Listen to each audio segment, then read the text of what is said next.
Hey everyone, how's it going? Hey Jeff, hey Nick, hey Zex. So, I'm back already. It's only been like a week, I think. I don't know. Yeah, only been a week. The 2.4, let me like say fixes, you know, removing the rail. That worked. So it's printing stuff like it always printed stuff. I did the MGN12 is gonna be like what, $41 Canadian. So you know, bleh, nothing. No, I'm just kidding. Still 41 bucks. I didn't order it because it wouldn't have got here till like the 23rd or something like that. So I'm like, yeah, you know what? I'll just wait. There's other things we can do in the meantime. And well, the other thing, of course, was I needed to print the cover for the sensor, and I did print it. Let me throw on a different camera here. So yeah, I basically printed the piece that covers all this and holds it in place.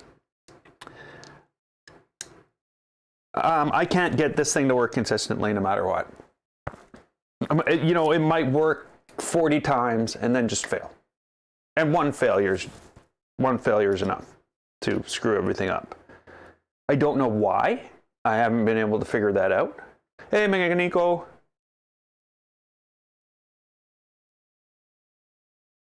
Hey, what is it?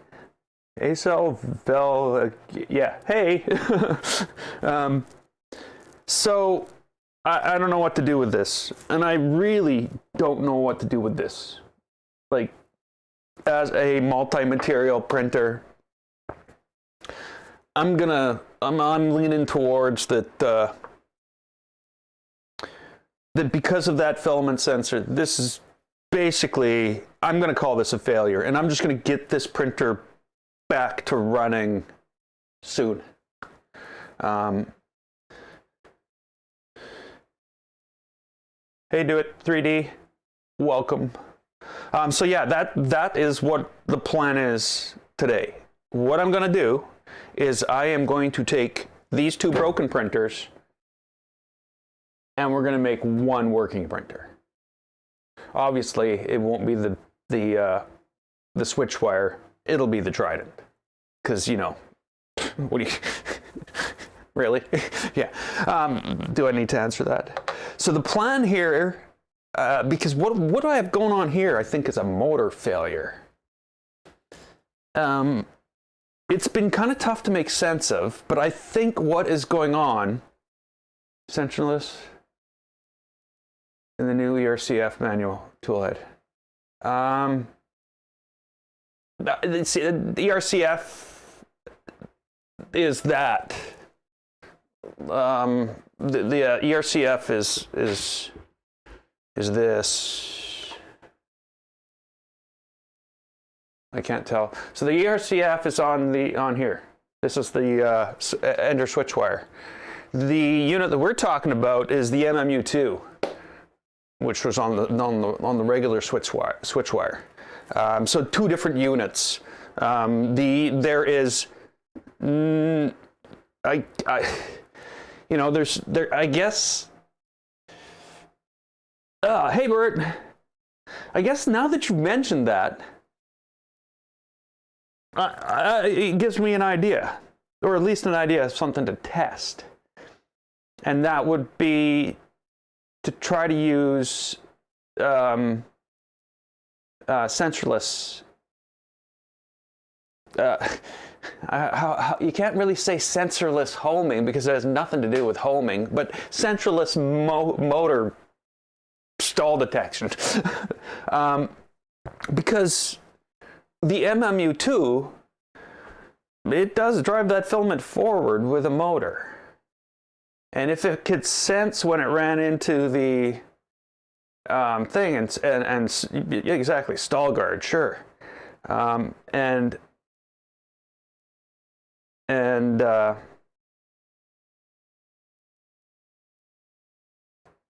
Right, but again, a sensorless, like, that's fine. I have a sensorless tool head in the with the enraged rabbit carrot feeder. So there's no filament sensor here on this at all. This needs it because there was no way I could think of in order to drive the filament down to the motor, and the motor, you know, so what the MMU2 does is it's a two-stage.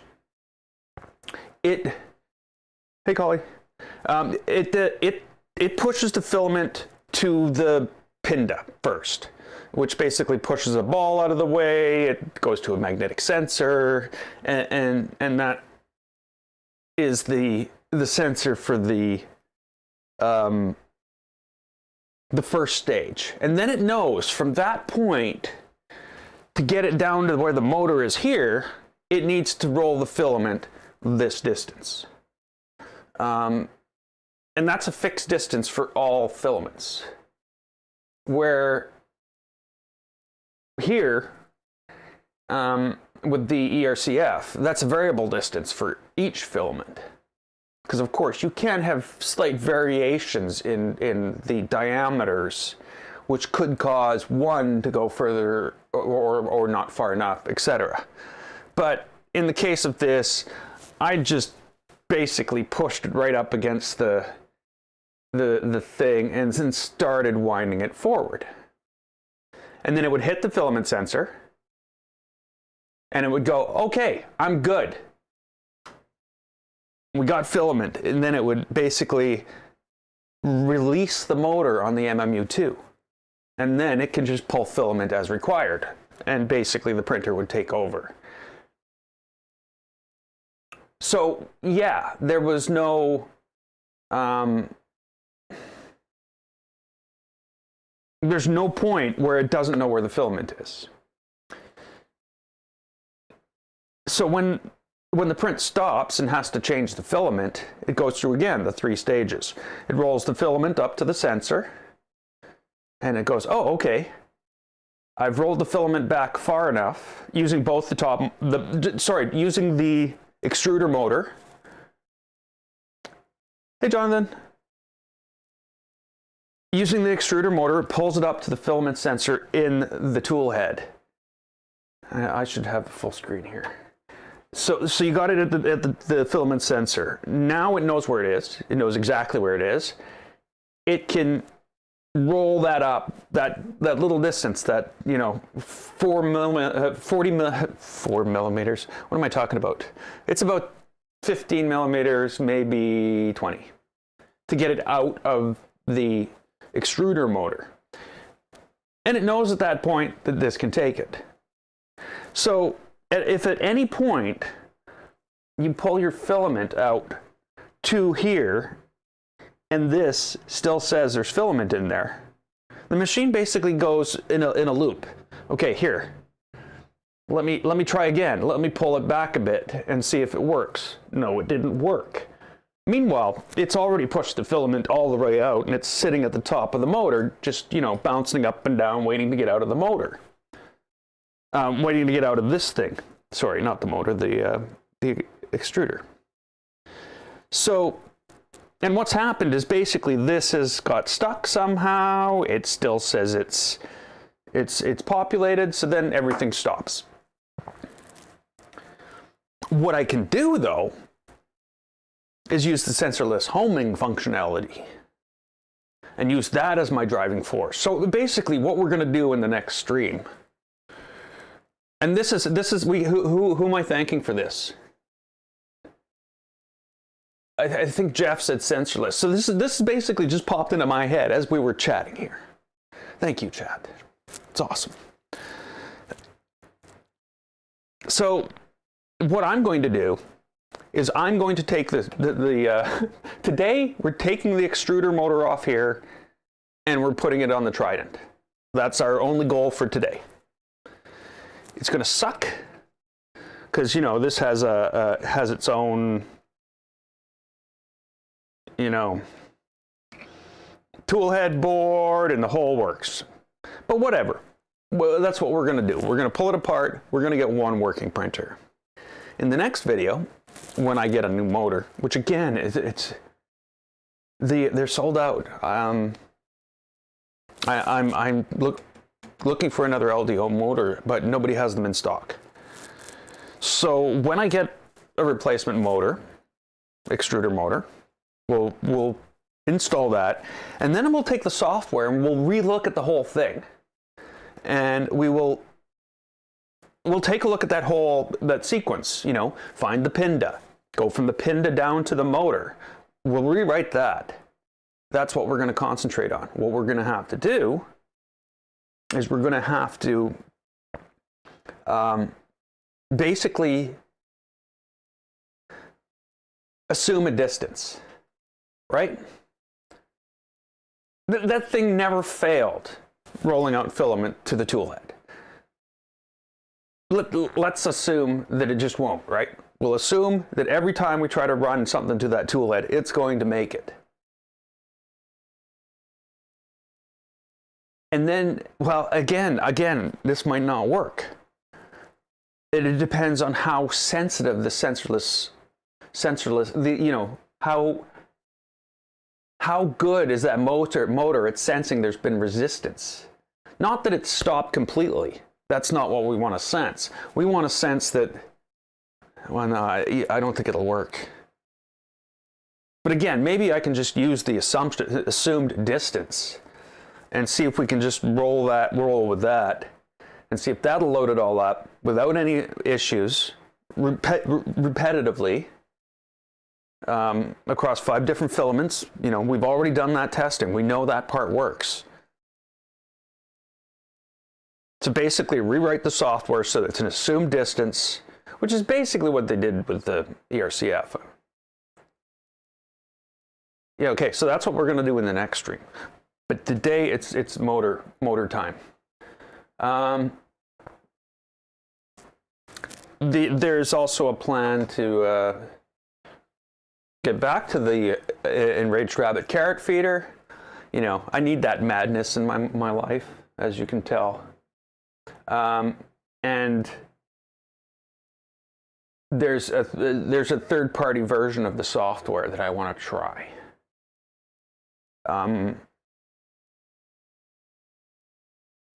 I find the variability of the servo that presses down on the filament on the ERCF is its major failure point. For me, at least. No matter what, I can't get it to be consistent. I don't know why. Either version of the software, I basically have the same problem, that this thing will pull filament right back out of the back of the unit, so that it can't pick it up the next time it needs it, and it does that continuously. And I don't know why. People have this thing working. So I don't know why. I'm not going to go that way. I'm going to go try this new software out and see if it works. It looks pretty complicated, maybe more complicated than the other software, but we'll see what happens. So today's mission. Today's mission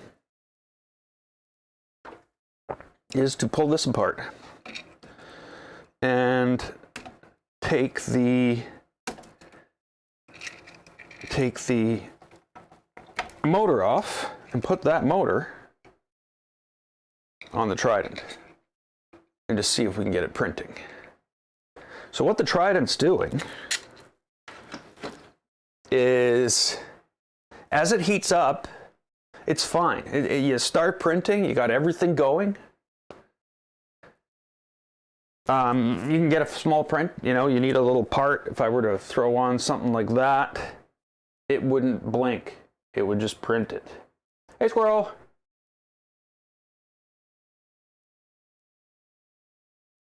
So yeah, it wouldn't blink, it would just print it, no problems. I would have that. But then if I needed to print something like this, it would make it so far and then it would fail. And it would fail in a really strange way. The motor on the extruder would just stop moving. It's not grinding, it's not pushing filament through, it's just not moving. It just stops. So, you know, we were chatting on Discord the other day. Somebody else is having a problem very similar to that. Can't remember who it was. But yeah, somebody else was having a problem where they're trying to fix a Trident that basically stops extruding. And I started thinking about what was happening. And what came to mind was when I open this to fix it,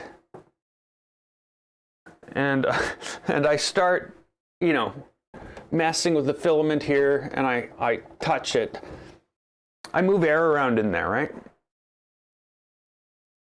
Hey, printer prawn. I end up moving air around inside the chamber. Now, it doesn't have problems initially. It prints great. It prints small things just fine. Anything big, though, I can only get so far. So what I'm thinking is that motor is getting saturated with heat, and there's a cold solder joint. There's something wrong in that motor. And at a certain point, because of the heat and the, you know, things moving around, that solder joint gives up and stops conducting, and the motor just stops. I open that up, change the temperature, start messing with it, and then, what? It's working. And if I catch it right away, it's fine. It would continue for a short period of time, and then it would stop again.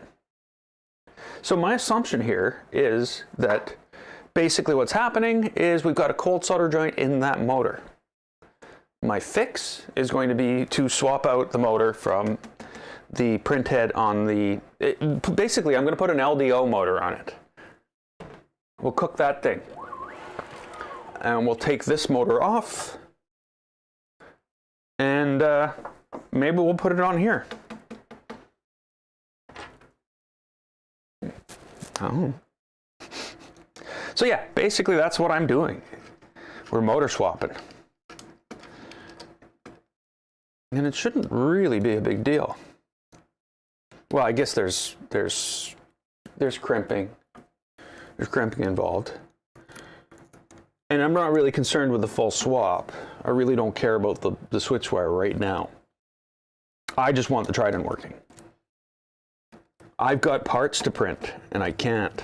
Well, I guess I can use the 2.4, but I got lots of parts to print.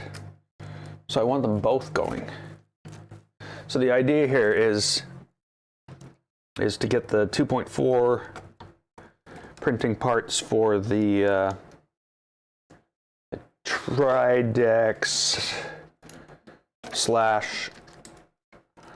/ Hydrobed printer that I'm planning on building. So there we go. We've got that was quick. Got that out of there. Let me find a place for this. I mean, like, let me just put this on the floor, is basically what I mean.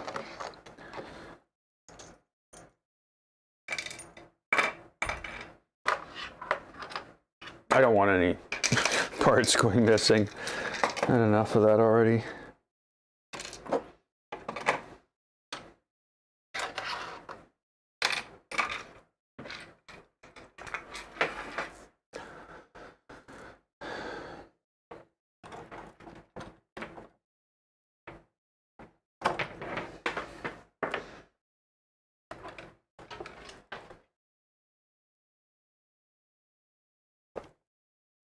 Oh, I didn't even bother putting on jeans today. I've been in sweats all day. Finally went back to work yesterday.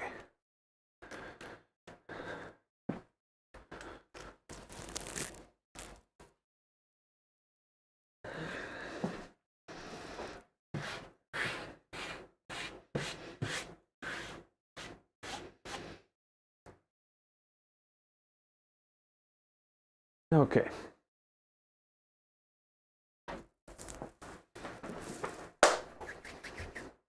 So we need a Trident, don't we? How does this work now? Oh.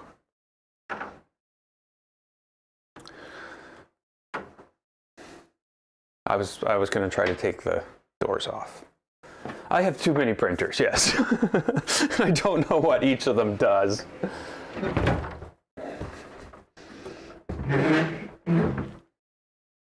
Okay.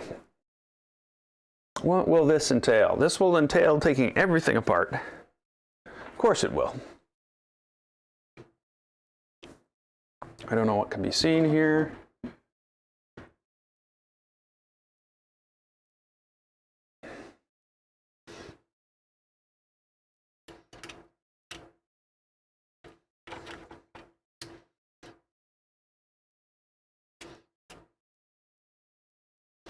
Oh, there's, what was it? There's so much wire shoved into the tool head on the switch wire that I split this open.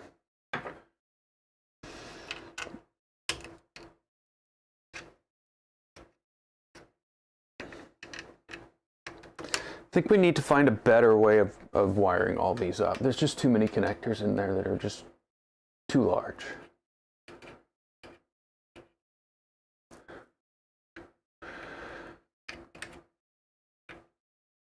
Yes, the good old printer N+1 theory. Well, you know what? I can say that you can easily get into a situation where you have no way to print a material, no matter how many printers you have. I literally own 4 printers that are usually very capable of printing ABS and ASA. Last week, I had 0 printers that could print either of those materials. And it was kind of scary. Hey, Duff. It was kind of scary because if any of those printers needed no, I guess if all of those printers needed a printed part, I wouldn't have been able to make it. I guess I would have had a friend to print it or something like that if that were the case. But luckily with me, it's all just broken motors and broken rails and broken sensors and, you know, that kind of fun stuff. Put that in there? No.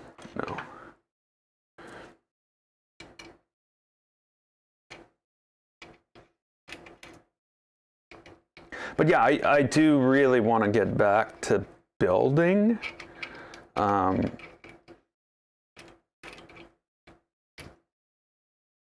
You know, it's funny how you can have all these printers, but the most pleasure you get is actually building another printer.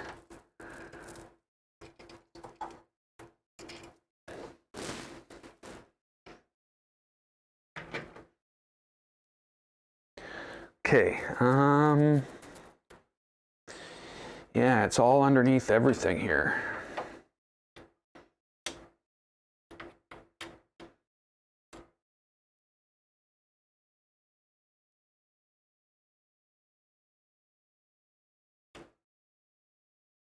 You know what's not going on?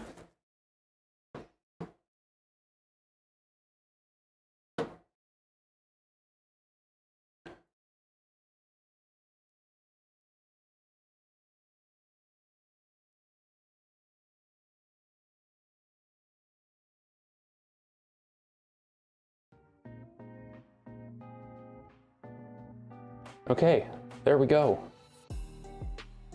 I think I forgot to put the background music on.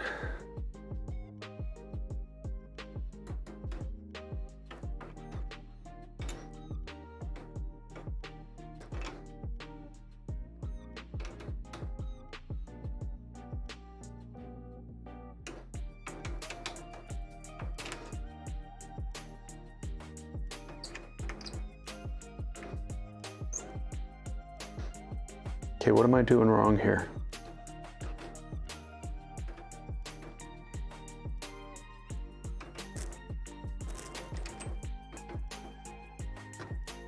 Oh, yeah. Yeah.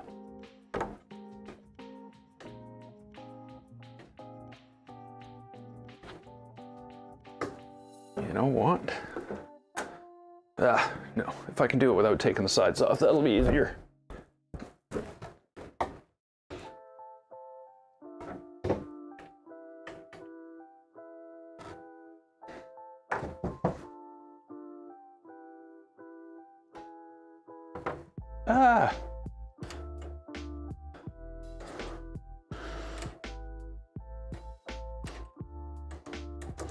I guess I shouldn't have taken all this, made all this loose, because it's just going to fall apart once I take that other screw out.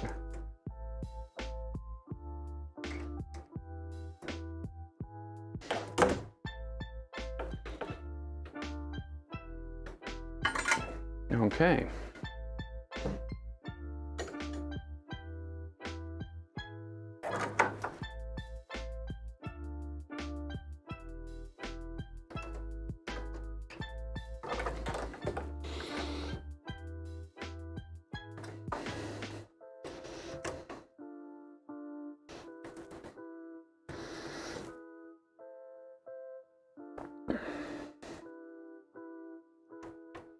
It's still attached, it won't fall off.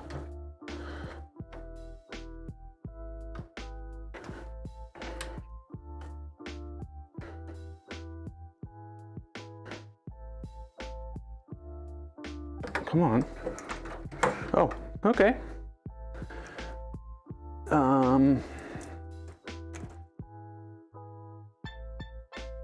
Uh-oh. Oh, no, that's good. Oh, I didn't expect it to be this easy. Nice. It's the same connector. I thought I had swapped out the connectors and put my own on.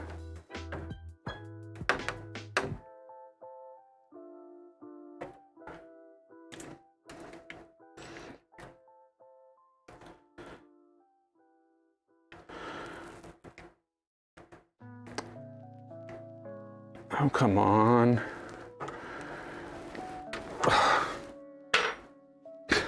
I can't get it off. Okay, let's catch up here.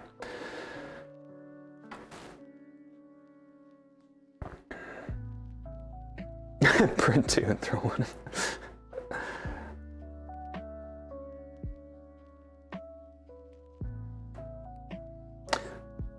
Hey, Major Gamer Geek. No. So the Trident is basically, it's when it gets really hot in there, it stops extruding. So all I'm really doing is taking the motor, the LDO motor from the Switchwire, which is broken for other reasons, and I'm putting it and swapping out this Moon's motor. And hoping that that just fixes my problem. It will. Hoping. Knowing that it will. I don't know. I'm just trying to be positive.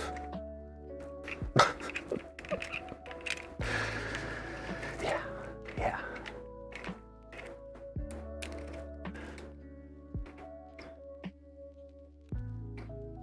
But yeah, I'm looking forward to having the two big printers back and running. I really am. Because they've been down for literally weeks now.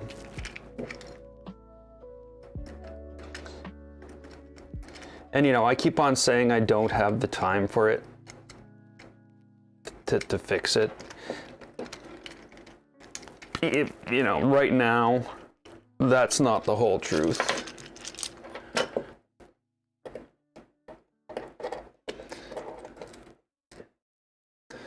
But it's mostly the truth.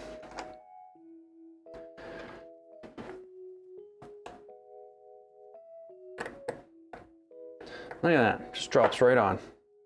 Oh, okay, I'm sorry. Look at that, just drops right on. That just came right off there.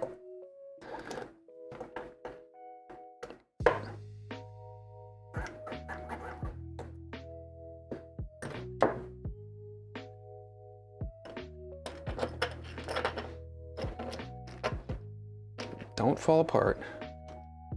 Oh, you already have started to fall apart, have you? Just like me.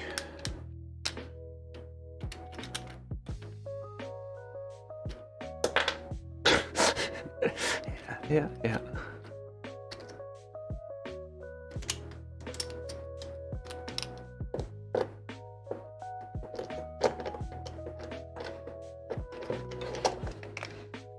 There we go.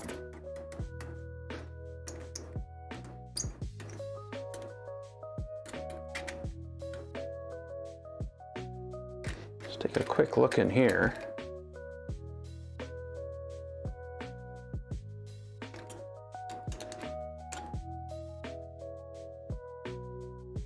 And again, it's you look in here, there's nothing you can see that's going to be like, oh, that's why it stops working. Because it only stops working when it's hot.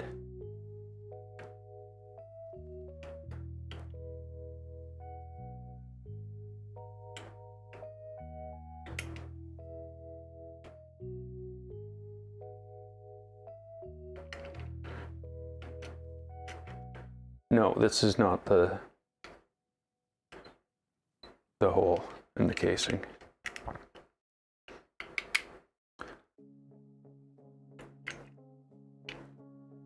Okay.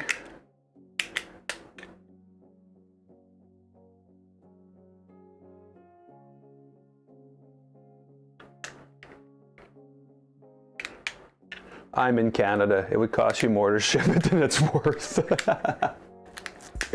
Oh, yeah, I don't know how I'm gonna, like, I'm looking to order this motor. Like, Amazon was my original thought.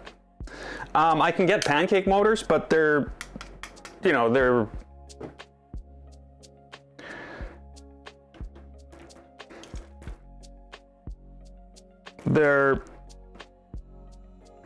what are they, 1.7 HD, they're these basically. They're like this.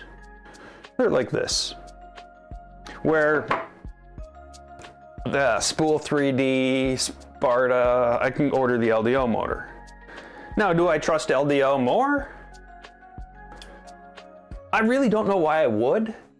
You know, really, LDO is just another Chinese company that makes stepper motors. Who's, you know, wrap themselves around a part of the community that's very supportive of them. I'm not saying they make bad stepper motors, but I'm not saying other people make bad stepper motors either. So, I don't know. Yeah, the LDO motor is the one from the Switchwire kit. The Moon's motor was the one from the Trident kit. The Trident kit was a you know, them form-bought Vivid Dino or whatever they call themselves. It's them.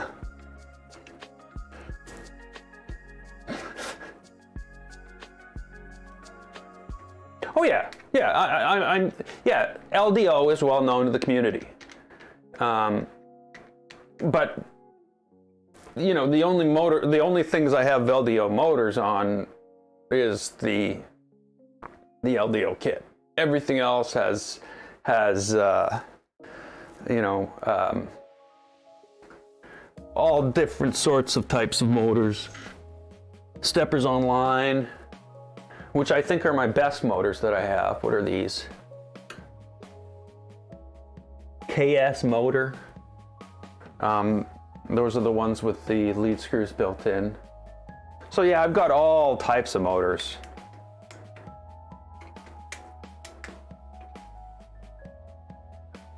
Oh, the little, yeah, you know what? I will agree.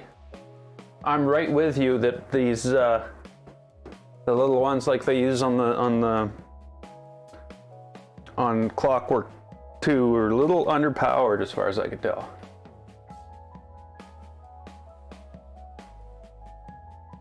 Oh, Micron, nice.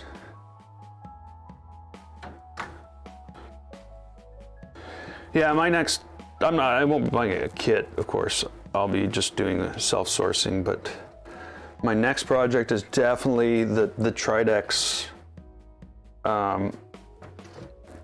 Tridex slash, should I rewire this?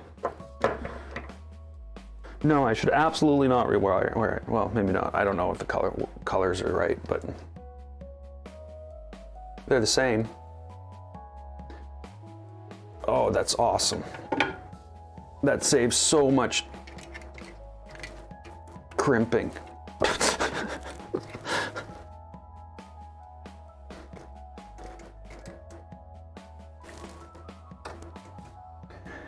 So the other weird thing is, I think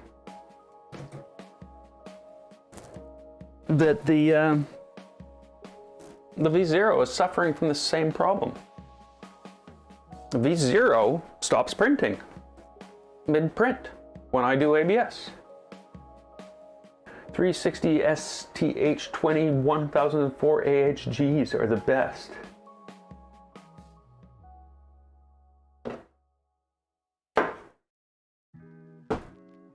Isn't that what's on here? There's no model. I'm pretty sure that's what's on the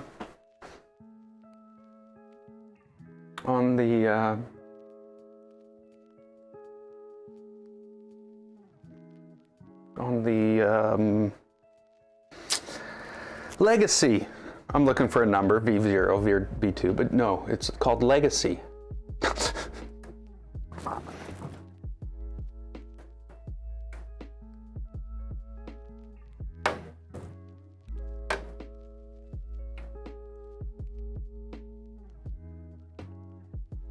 Definitely my favorite printer. The Legacy.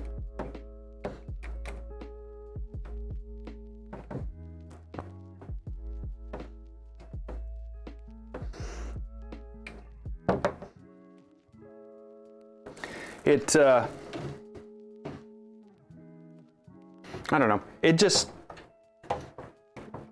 sounds awesome. It prints awesome. But mostly it sounds awesome. Those 2-amp motors are just great.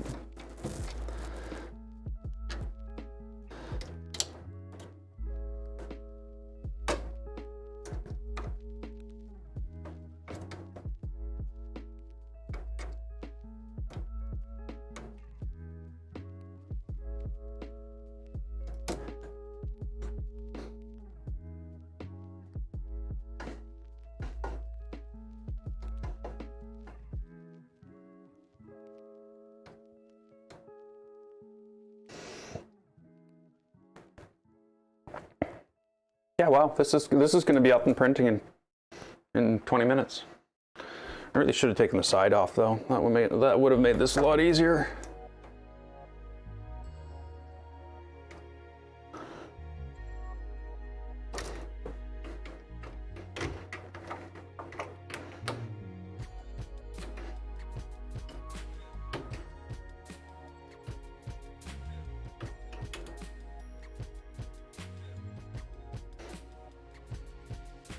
I want these screwed in, but I don't want them like so tight that I can't do anything. I have ended up, you know, I'm pretty sure we've all put together a Clockwork and an afterburner fully installed on the, afterburner fully installed on it, and then went to move things and it was just all too tight and it's like it almost squeaks. Hey, poor boy.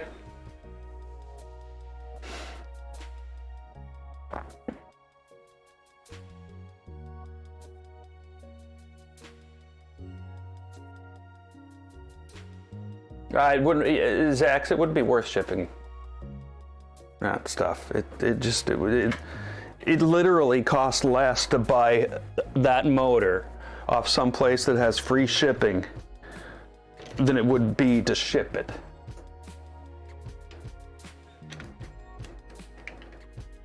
And that's like, I know that's insane, but it's true.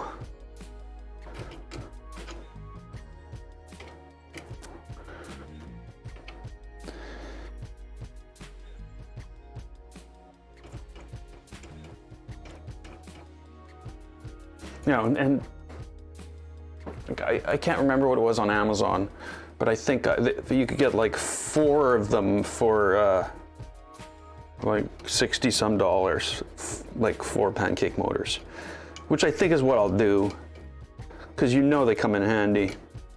And I think it's the same as what I have on the stuff I built myself. And that's what baffles me. That's why my brain is going, there's something wrong here. There's something wrong here. Because never have I bought a single pancake motor. The pancake motors I have were bought in a pack of 4.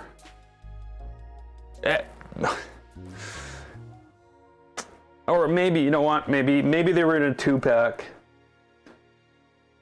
And yeah, they're 2 are accounted for, but yeah, I have no idea. If I bought a 4-pack,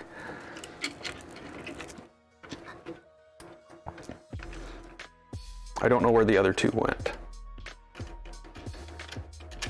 I could be confusing them with bigger motors though. Because I do, there's literally 30 motors in a box down there. And obviously none of them are pancake. They're all big honking 2-amp motors. Okay. Oh, these are nicely labeled. Who did all that? There's the parts fan.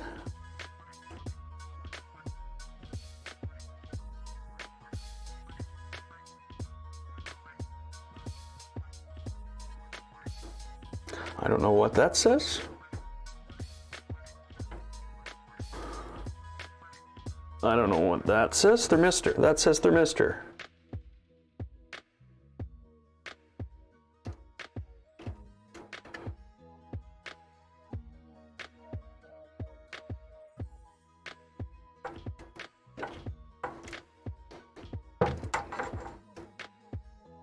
Wow, it really doesn't want these to reach, does it?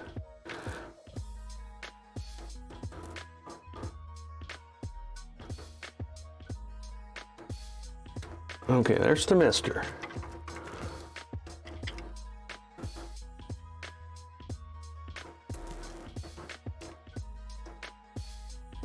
So that's the parts fan.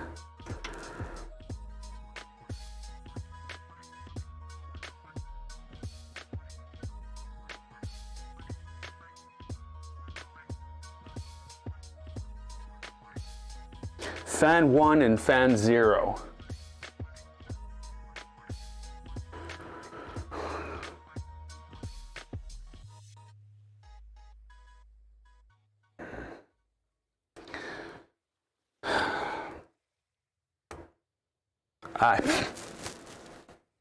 No idea. We're gonna have to find out when we plug it in and see what happens.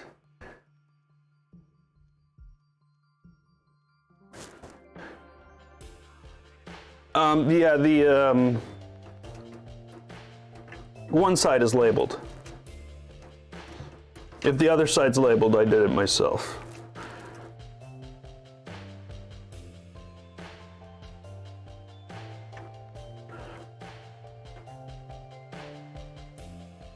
Does that say heater tube?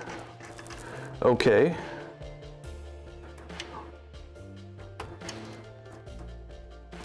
So we got a motor, we got our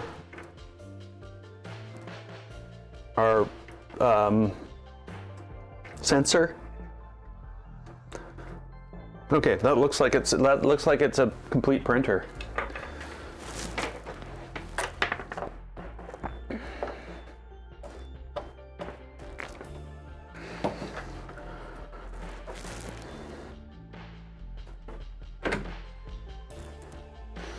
I don't want to put this on yet, because we all know that we're gonna have to pull this apart.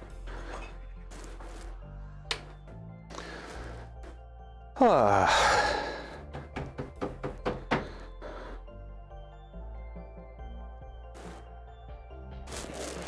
wonder what real light would do to this. What would real light do? Wash everything out, including me? That's not bad.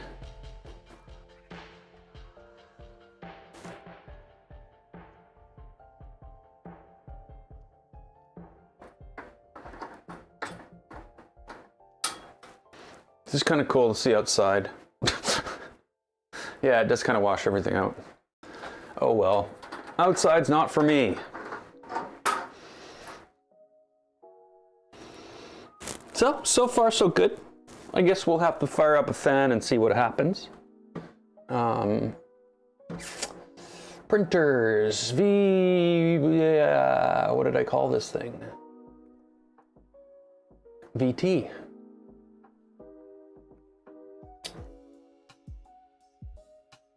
You know, there's something wrong. Is that? Yeah. There's something wrong with this computer. This computer always shows this.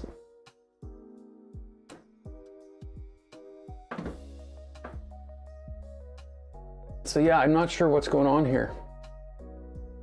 There's like something cached that thinks this should be the image. And even if I do a, full flush, it just like, no, that's the image. Oh well, not really a problem. Well, not that much. This is a pain in the ass. Okay, fans. Where are fans? Where are my fans at? Tried another web browser. No. I would just, like, it's only during a stream I ever use this to access the control pages. Normally it would be that machine there. And this machine, I'm pretty sure if I bring up the Trident, it's fine.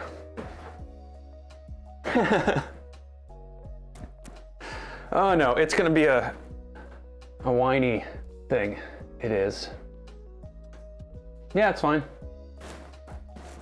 I don't know what it is. Can I change the image that's served from the server to one computer rather than the other? Why would it be serving a different image? See, the problem is, it thinks it's in light mode, eh? There is a light mode, isn't there?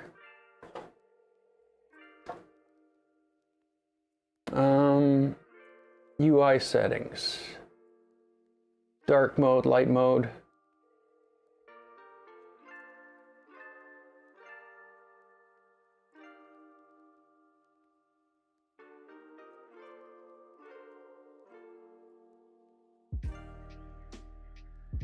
There's an on.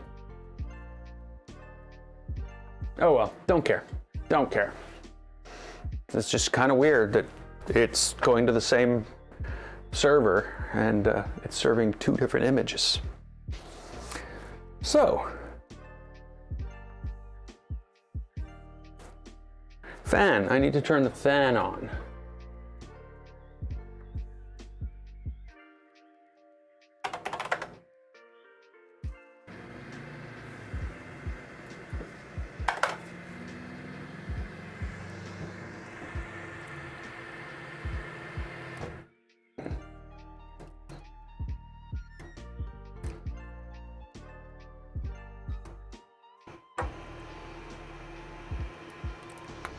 See?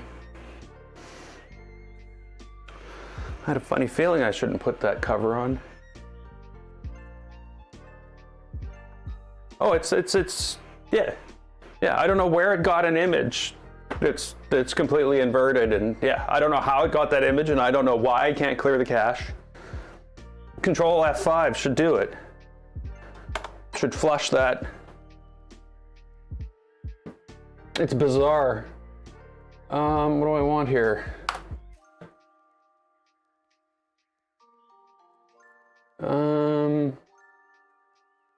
Yeah, Control F5 is really all I need. There should be no reason for me to have to go into DevTools, flush the cache. So there we go. Okay, we got our printer going here. If I go up to 255, I get that fan. Let's what are we doing here? 105. Yeah, there we go. 255, 105. We're gonna need something to print on. I'm pretty sure that's a requirement for what we do here. What I'm going to do first, though, is I'm going to wipe off the magnet with a cloth that has a tiny bit of moisture on it, because the amount of dust in this place is insane.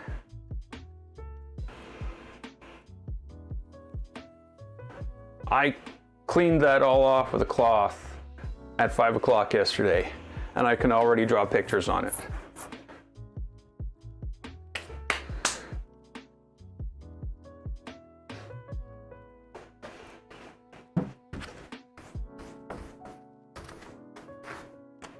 Yeah. I think it has a lot to do with the humidifiers I've had to run this winter.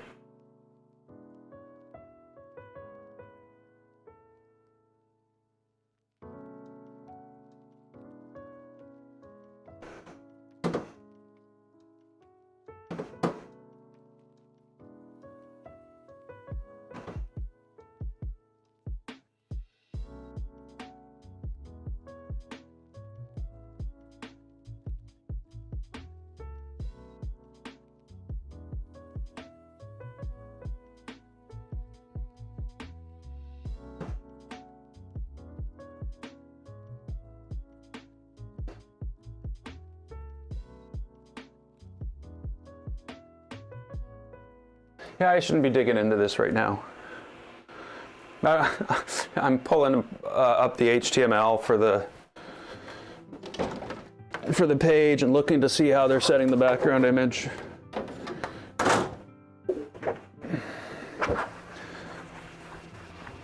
Shiny.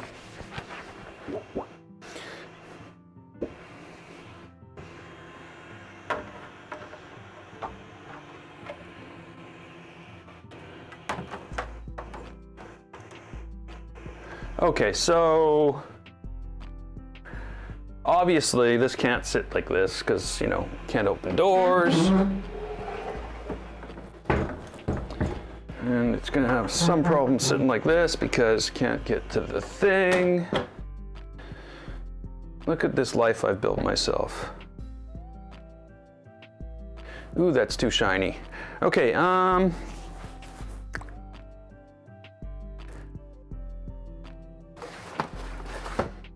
blue, green, army green, ASA. No, let's not mess with ASA right now. Let's just throw some blue ABS on there and see what we can print.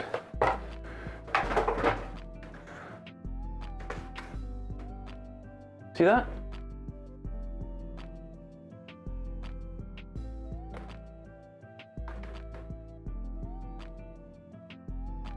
That's that dust that's inside the frickin' box.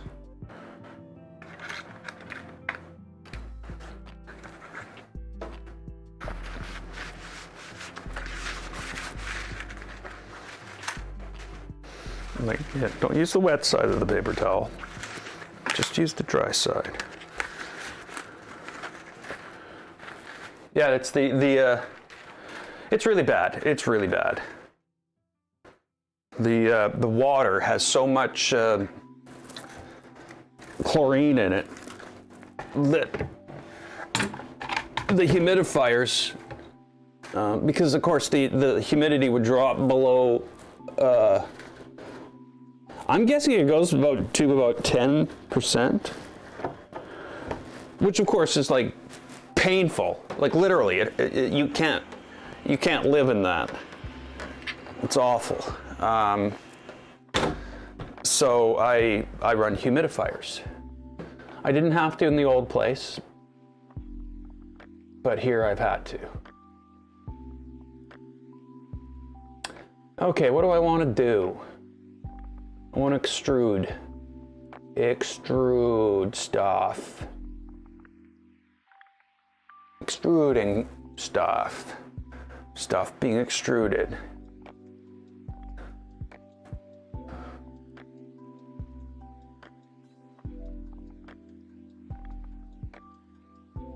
Come on. Oh, there it goes. There's the extrusion.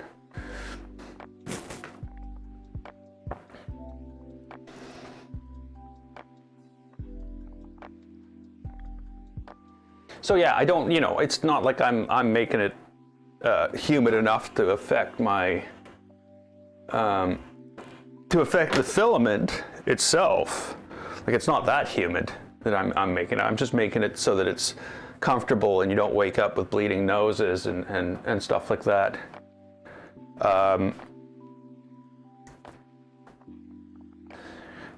So yeah, but in that water that I fill these up with, I must live in a desert. No, it does get down to minus 30 degrees Celsius at times though. So when it's at minus 30, the air doesn't hold moisture. It just doesn't.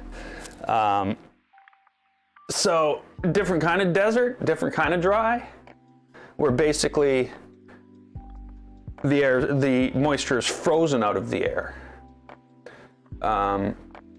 So that, of course, every winter prior to this, it would be so bad that I'd be, scratching the shit out of my legs by the time February came along. Your legs from your knee down would be just dry. I don't know why, but well, I do know why, because they are so dry. But why just that? Actually, I do think I know why. I think it was because the old place where I used to live, the floors were cold, and that had something to do with it. I could be wrong though. Because it does sort of sound nuts.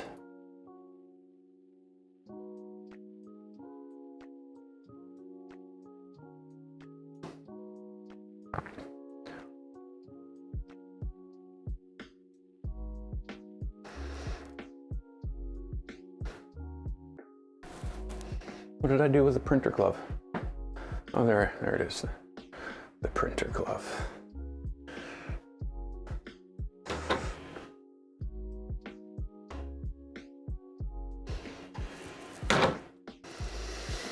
Okay, Trident. You figure out where you are now, okay?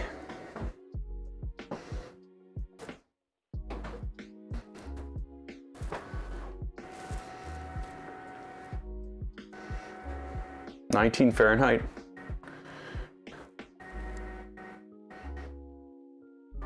Well, I know that's below zero because 32 Fahrenheit is zero. Circulation and cold legs don't get as much blood flow. Yeah, I don't know about that. That would mean half of my life I'm not getting enough blood flow to my legs. I don't know why people live here. I don't. I really don't. I guess it has something to do with that river. But come on.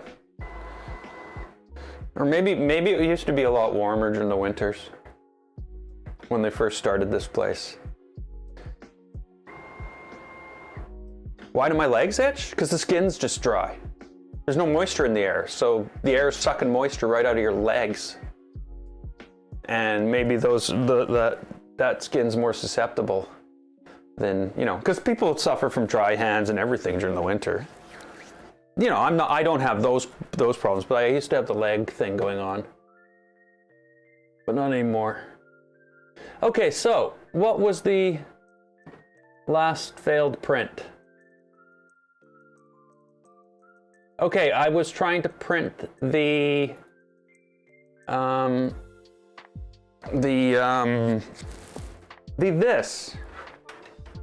I was printing these. I'm going to do it again.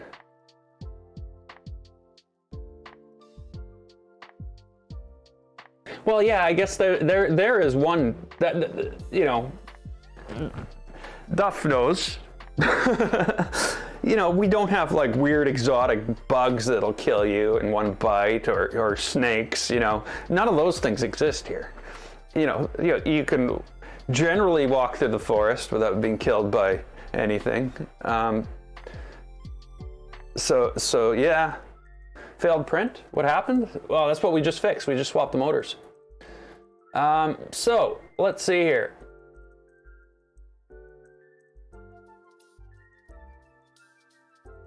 Let's print it anyway, right?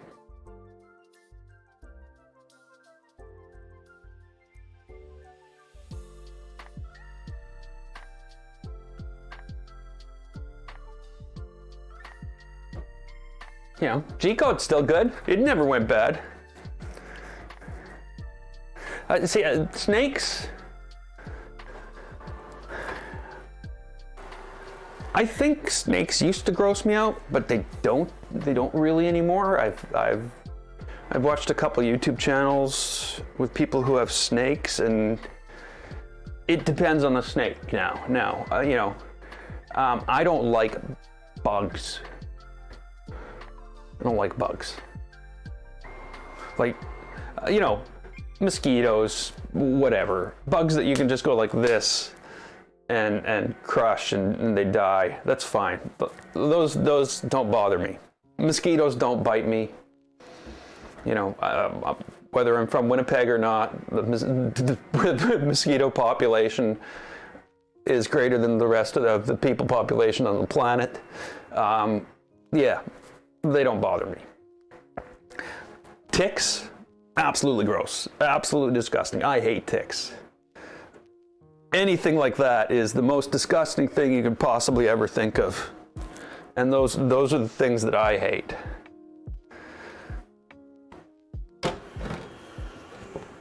Look at that. Don't you just love that when that happens? I didn't do anything. I just put it back together, stuck some filament in it, and went print. And what did it do? It just worked. Oh. Black widows. Oh no. We do get the occasional black widow? And it's going to get worse as things get, as weather changes. You know, we've got the, what do they call it? The pits, the snake pits. It starts with an N.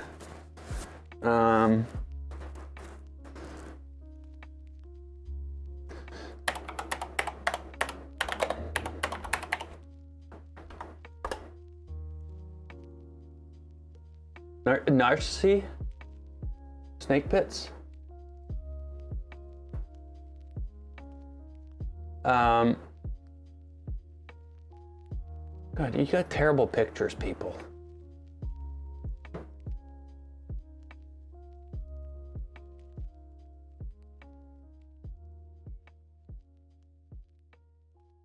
Where basically there's just thousands and thousands of snakes that all live in one place.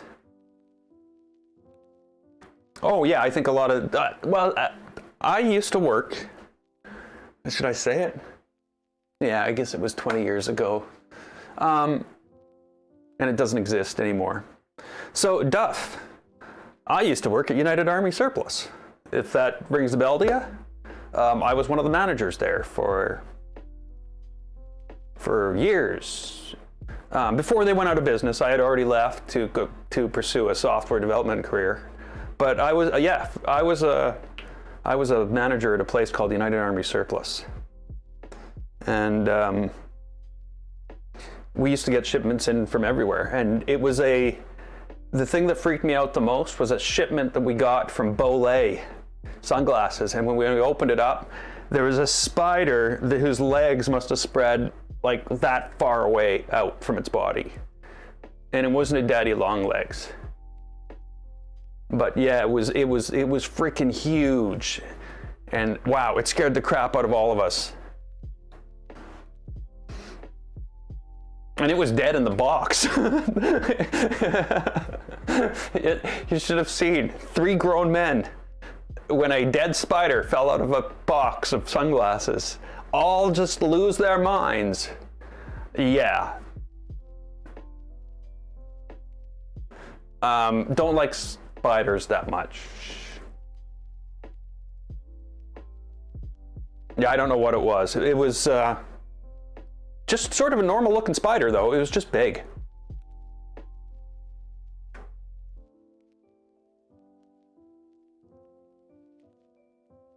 Oh yeah, the Narcissi snake dens? Narcissi? I don't know. I swear it's French. I don't know. I can't pronounce it.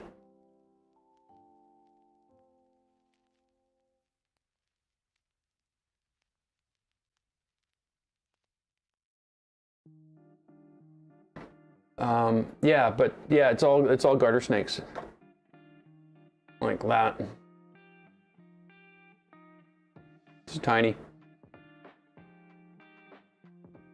They won't hurt you. See, that's what I mean. I used to be like, that would freak the crap out of me. I wouldn't be able to handle that. But now, wouldn't bother me. I wouldn't care.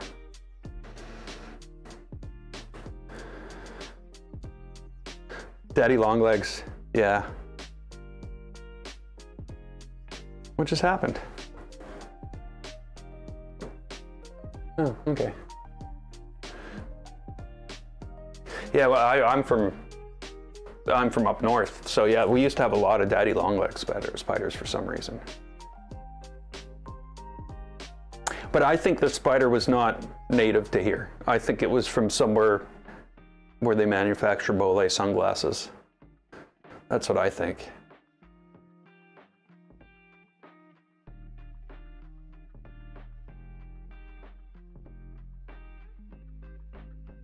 Oh.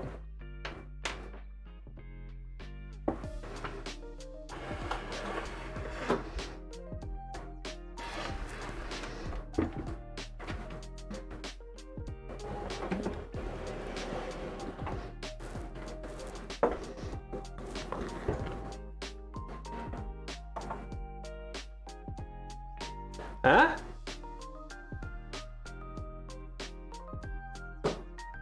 I do good.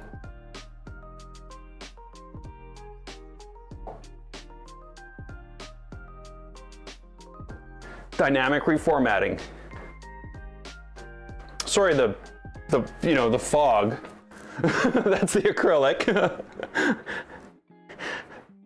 I wish there was a, like you would think that at this point in humanity's progression, we would have a better solution than acrylic.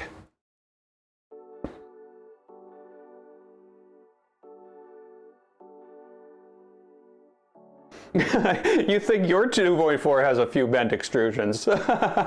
Sorry, I'm laughing because I tripped on mine and dropped it. Smashed it into pieces. And yeah, it's bent. But it still works awesome. It's just the right extrusions are bent, not the wrong ones. Hey, Ryan. Rare afterburners. Yeah.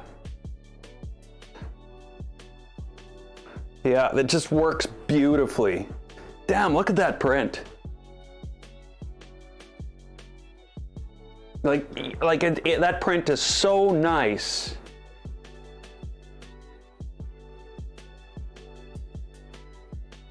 That you could, the lines on the bottom are solid, but yet you can still count them.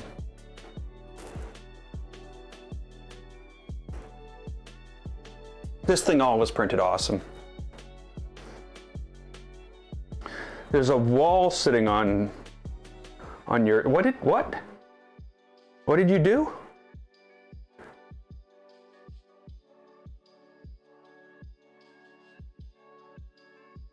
What did you do? I mean, what did the wall do?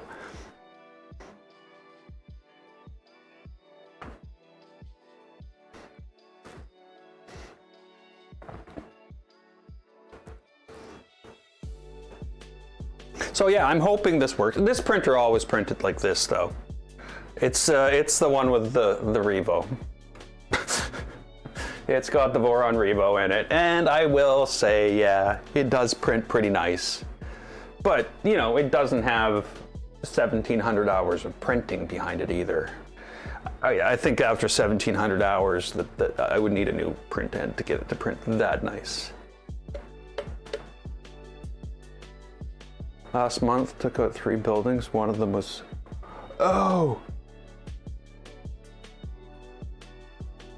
Oh! Really?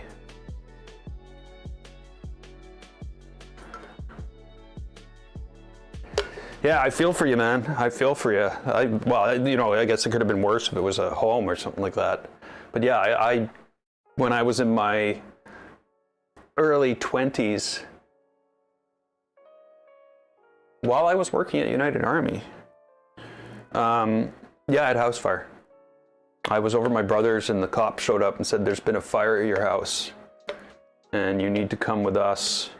And I'm like, what?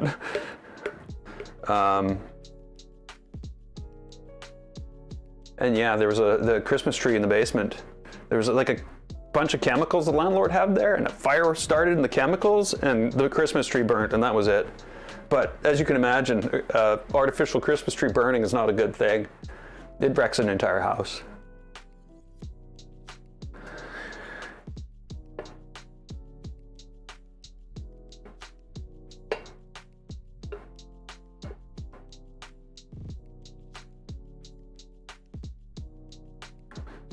So how bad is the printer? Is it destroyed?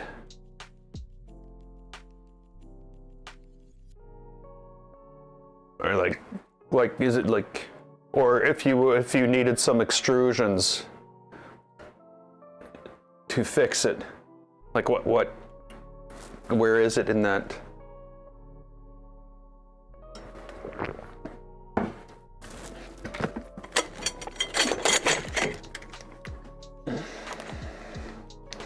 Because these are all extrusions for a 2.4350. They just happen to be a part of a filament buffering system that I never got working. So I have a bunch of extrusions. If a couple are bent, I can always, I'll be a bit more than ready to give them up.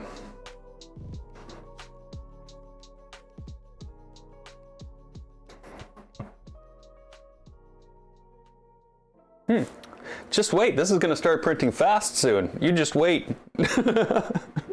You just wait and see. I know it's going to happen.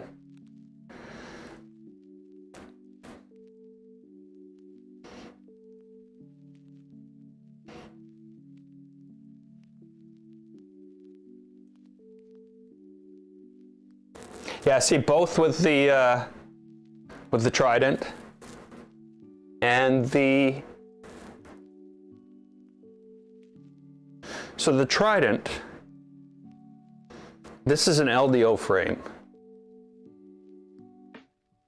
And I have, you know, it's got to be in a box somewhere, because I have just oh yeah, there's the 2 cases right there, the two frames right there. So I have a frame for a 2.4 and a frame for a Trident. The 2.4, I bought the blue frame, because, you know, I wanted a blue and gray printer. Now it's red, blue, and gray, but whatever. And then this one I bought the gray cloud gray, was it? From LDO. Just because I you know, it was just, it looks so nice, such a nice color for a printer. I almost wish that that was the cloud gray too. Oh, and before I forget, don't forget to like and subscribe. Space gray, sure. Yeah, space gray. The cloud, yeah, the cloud.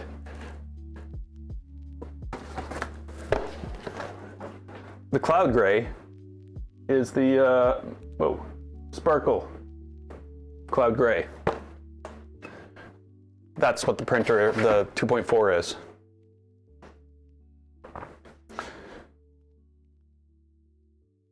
That's where that got into my brain. I really need to go through and clean up all that stuff. There's just so much to do. It's like a never finish type project.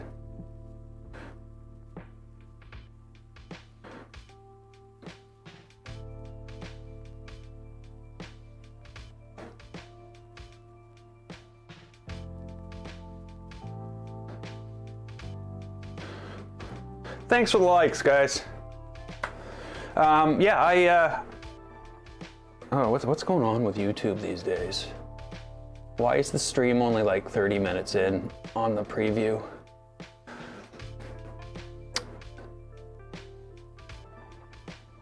So yeah, now I've started work again. I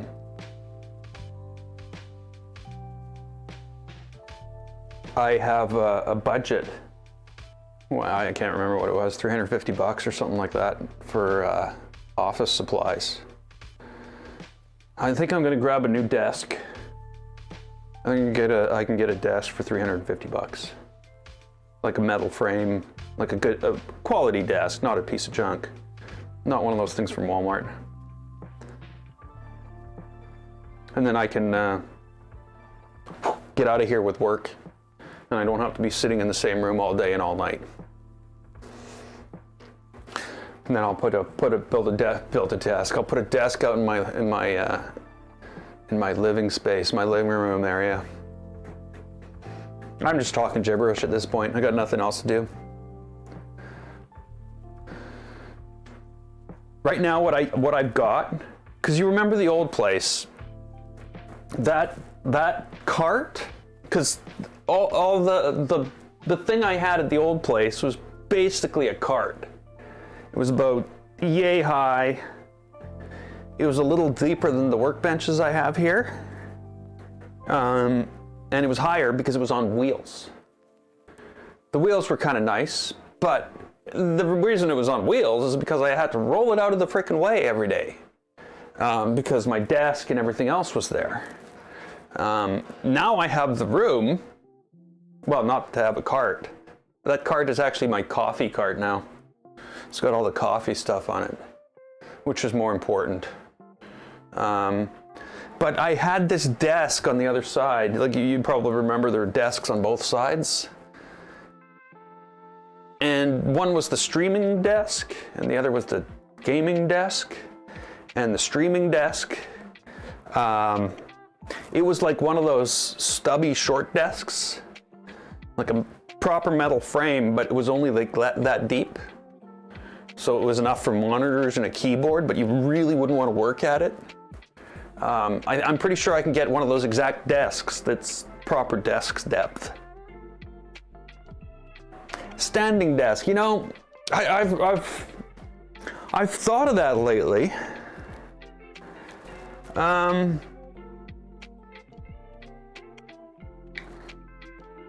I relate it to how it feels working here at this machine, and this is not comfortable. This is not a place you want to spend time working.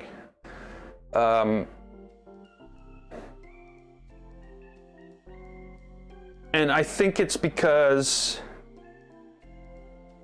I don't know why it's because. I don't know why. If you can adjust the desk so you can sit down at it, and then when you needed to bring it up to stand up, that would be fine. I would be okay with that. So adjustable standing, yeah. But I don't think a permanent standing desk would be something I'd want. I'd always feel like I was about to go somewhere. Yeah, that would be how I feel. I'd feel like I was always about to have to go somewhere. Oh, see, I had a meeting today. We had I don't know, some learn how to do this at the new company meeting. And I just hauled my laptop out to the living room, slapped my butt down on the couch, put my laptop on the coffee table, and I was good to go. I even thought, hey, I could just plug this into the TV. Big, you know. But yeah, see, I don't know if I want a standing desk, motorized or not.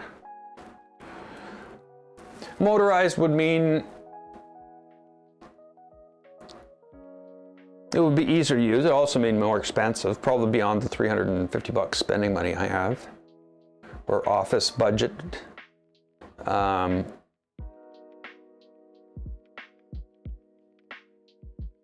I don't know. Go to IKEA and see. I'll see what they've got.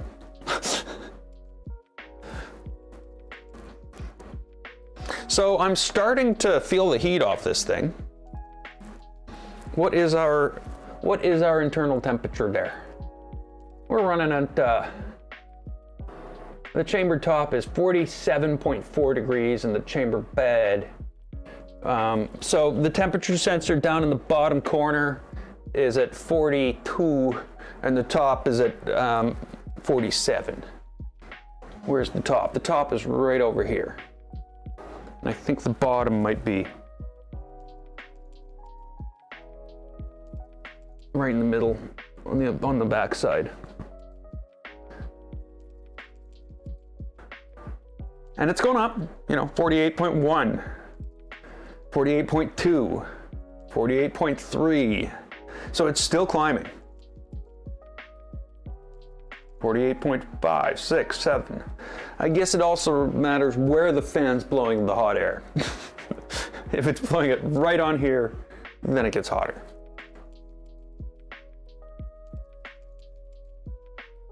You know, I'm almost positive this is what's at fault here. I've never had a problem with motors in a heated chamber before. So my guess is this just doesn't like the high heat.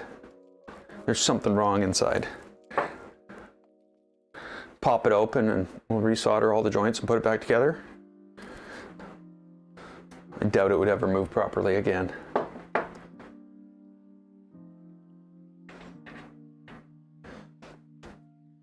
Staples. Yeah, I gotta go to Staples. Get a Purolite or something.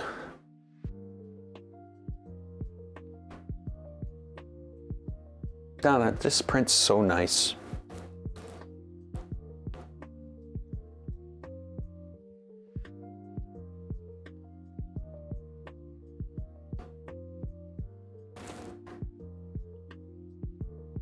So it's almost done, right? Only what? Only 2 hours and 40 minutes left. I don't think we'll be seeing the entire print through, but we're definitely going to know whether or not. Well, actually, it's probably wrong, eh? Now that I think about it, because once it's done printing this part, and I look at this and I'm like, did Trident print that? No, Trident didn't print that.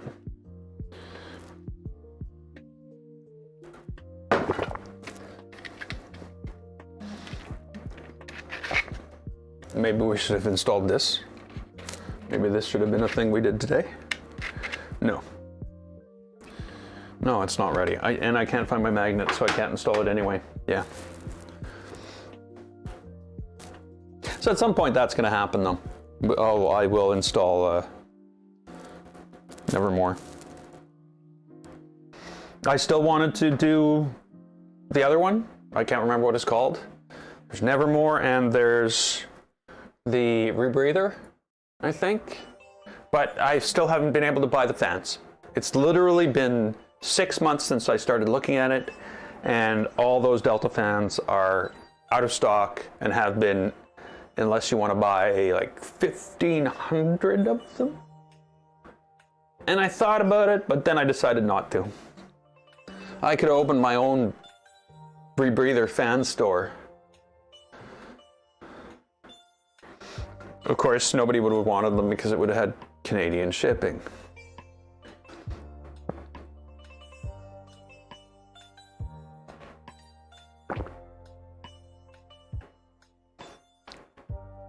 I'm amazed that we let the companies in Canada just stomp all over us like we do.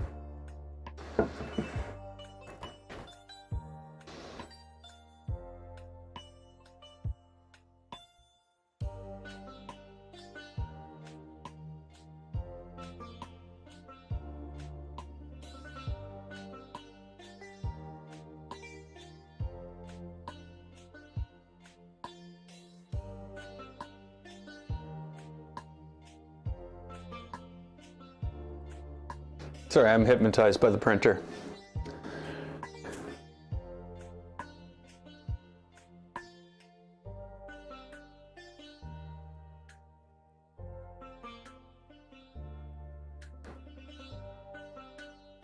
Yeah.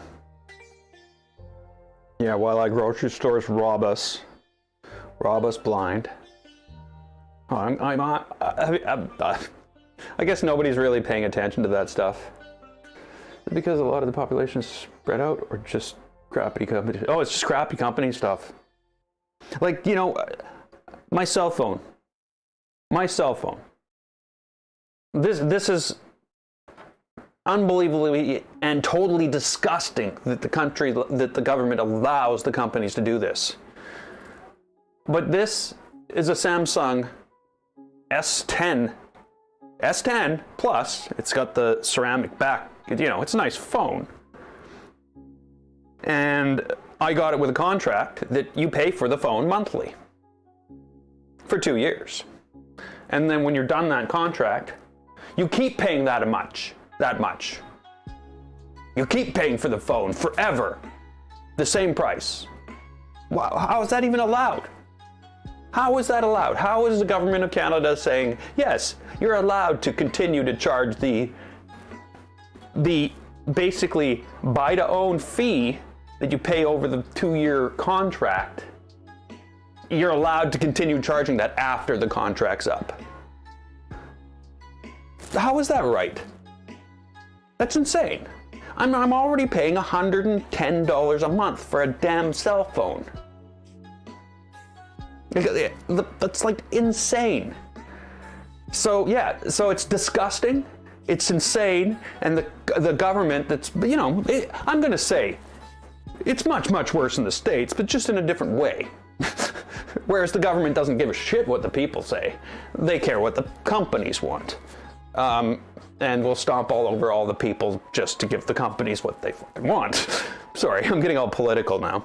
But in Canada, it's sort of the same in a different way. Like, for instance, the grocery, Weston just went into the thing with the leader of the NDP and into a thing about the groceries. And why is it that suddenly last year, you know, or 2 years ago, your profits were, you know, $10 billion, and now you're making $400 billion. Like, what happened? And he's like, oh, we're doing better in pharmaceuticals. Oh, okay. You know, I'm exaggerating the numbers. You know, but yeah, there's no accountability anymore.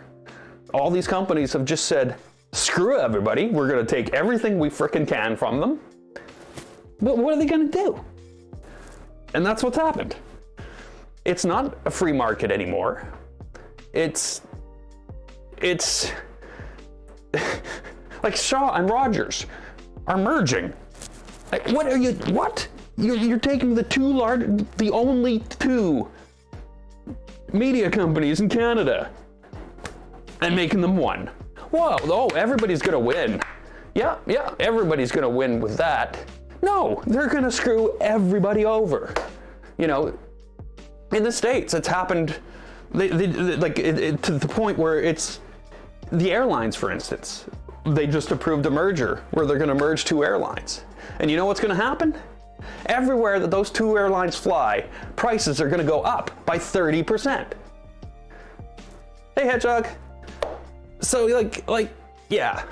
No, companies have given up all pretense. They give no shits anymore, and they're just taking everybody for everything they can.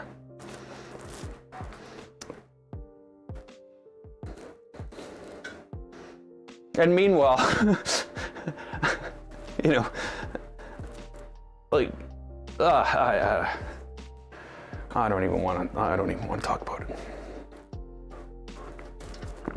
And they don't pay their staff either. Like that's the other thing that's really bad.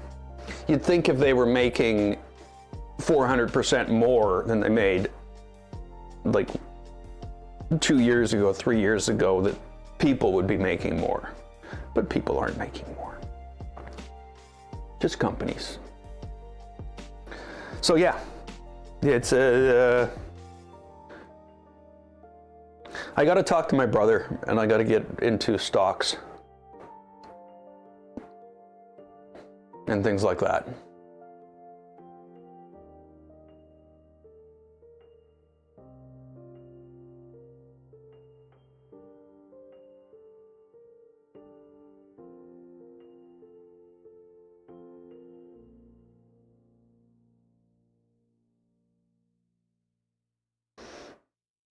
Yeah, Rogers.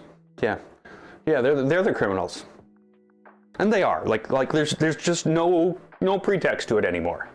They basically are robbing people.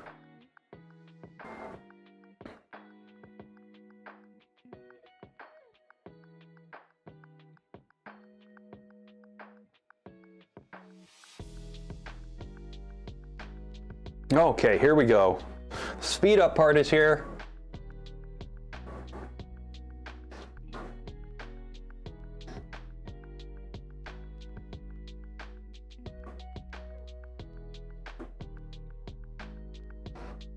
But I'm pretty sure the other print would have stopped. The top chamber temperature right now is 50.2 degrees.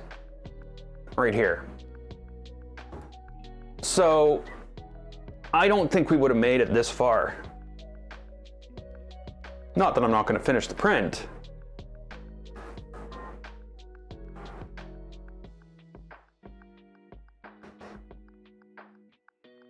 So we're singing cranberry songs in the chat now. Awesome.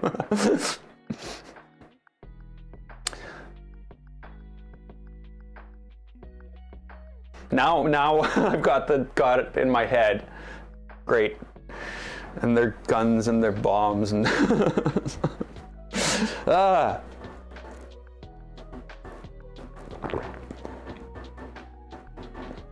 Which is kind of weird, considering I don't listen to that.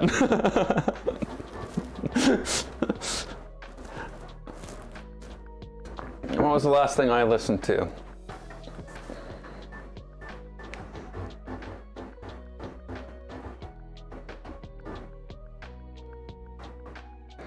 Born to Perish by Destruction.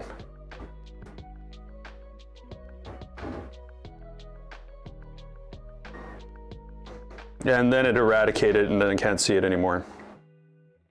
Because I'm playing it here, it's now decided that I'm not allowed to look at what I'm looking at.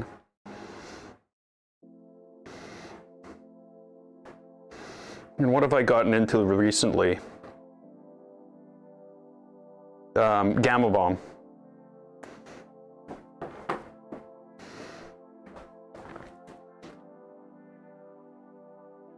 That's what I've been listening to. Though I have to admit, I will tell you, if I were to go to search in my history and type in Cranberries, that song would come up, because I've listened to that since I've moved here, which is kind of weird. The new Obituary. Yeah, yeah, you know, there was that one album that was really good.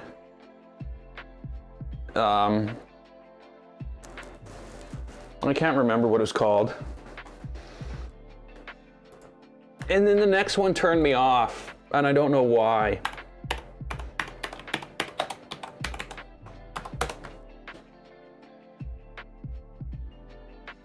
Cause of death. You know, the slowly we were out and the end complete were awesome. The end complete, okay, yeah, okay, the end complete was pretty good. Cause of death, yeah. Okay, yeah, I don't know. Maybe it was cause of death that turned me off. No, it wasn't. It wasn't. It was world demise. World demise.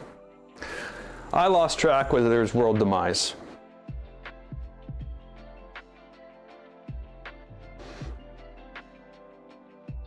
Oh God, yeah, well, Canadian content. So our government, in their, you know, infinite wisdom, has decided that, hey, maybe we need more Canadian content on the internet. And maybe we should force other companies to put Canadian content on their pages for Canadian people. You know, okay. What would you say is one of the biggest problems on the internet today? Like if you were to put it in one word, one term, what would the biggest problem on the internet today? And I don't mean like, I mean like, okay, there's the, you know, the cancellations, there's the SJW. I mean, let's lump all that in. And what is the true underlying problem? The underlying problem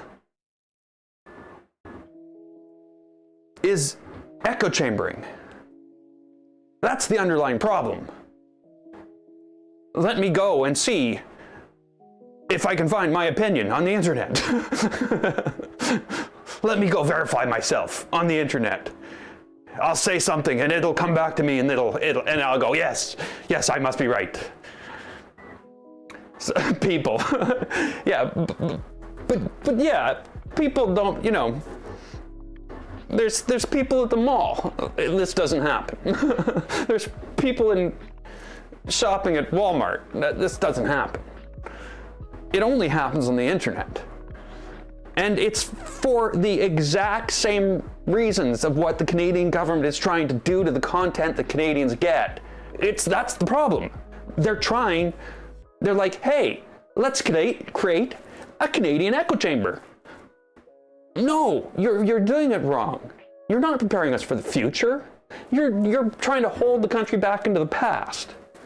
This is not, you shouldn't be implementing any control on the internet. What is this, C11 or something?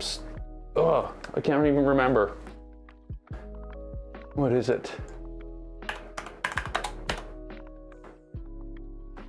C22, C21?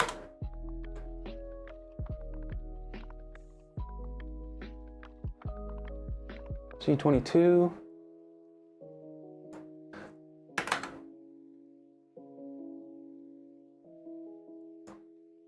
Yeah, whatever. It, you know, and they're trying to, you know, they're not only trying to do that. So like, oh, now there'll be a Canadian. We'll go to YouTube and we'll get a Canada homepage rather than our own personal homepage based on what we want.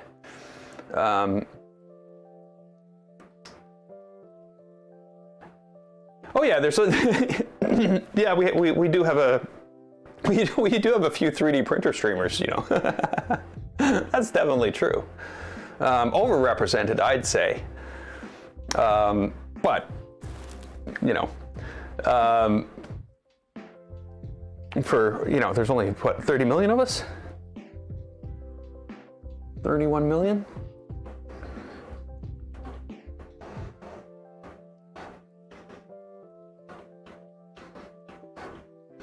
So what's our temperatures in there now? We're at 50.7 degrees. No problems. Everything's printing fine so far.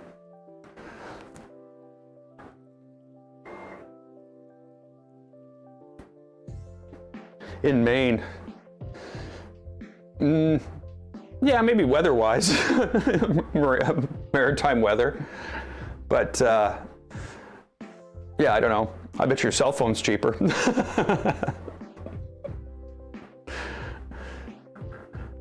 You don't give a cell phone company $1,300 a year for service.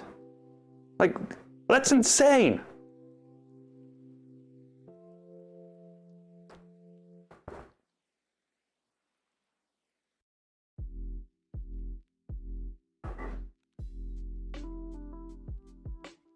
You know, I love the country I live in. You know, don't get me wrong.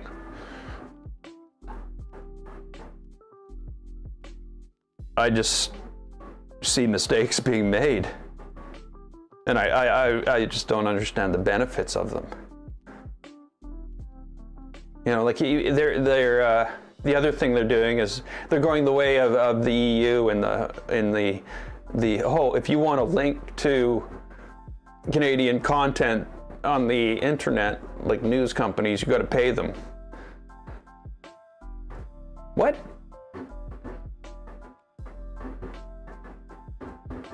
That's insane.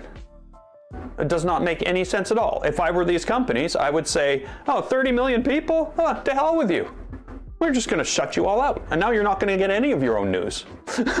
So, you know, like, yeah, mistakes are being made all over, especially in the last 10 years. It's insane. Of course, maybe it's only in the last 10 years I really cared. That might be part of it. That could be a lot to do with it, you know. I'm getting to that age where I can see a past. I can see a current, and I can somewhat have enough experience of you know, enough depth so far in order to be able to extrude out from there or extrapolate out from there and see, you know.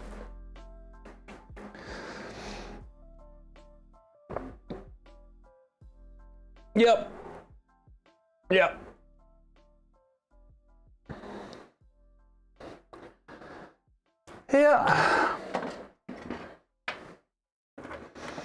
The rich people are fucking it all up.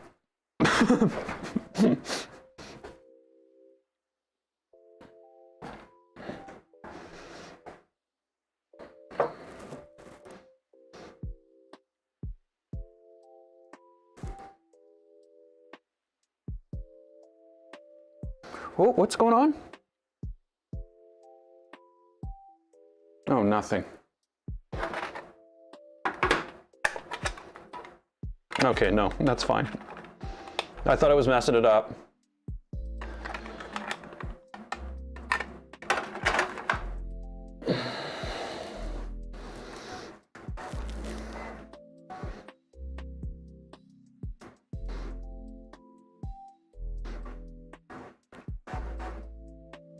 See, you know, that's another thing that I find tough and sort of wonder how you deal with it, and that's the apathy. There's just so much now that, like, I can feel it myself, where it's, you know, why should I go vote? Like, really, like, if I think about it, for the last maybe 12 years of my life, 15 years of my life, every time I voted, that's who's got into power. Mostly, I would say, if I had to think about it. Maybe before that wasn't the case, but, you know, now it seems to be. And it's not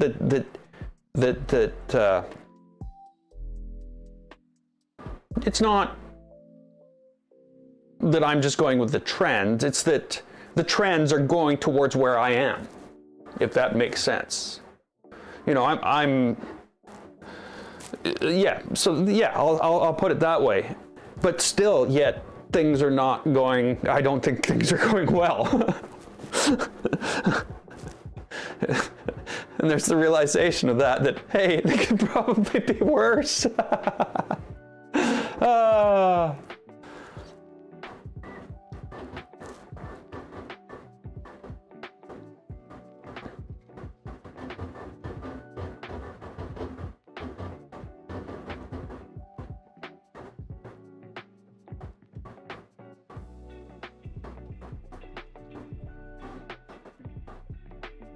Yeah, a lot of it, I don't know.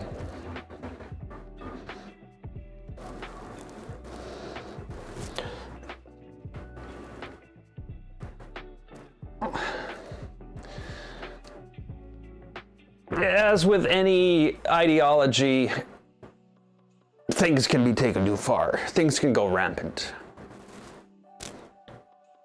Yeah. Yeah, I've got these pieces printing right now. The bottom and the thing. Actually, I think they're going to end up turning out better than these ones.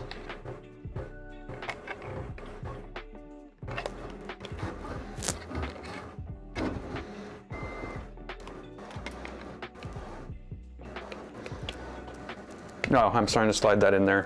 The yellow one goes in here.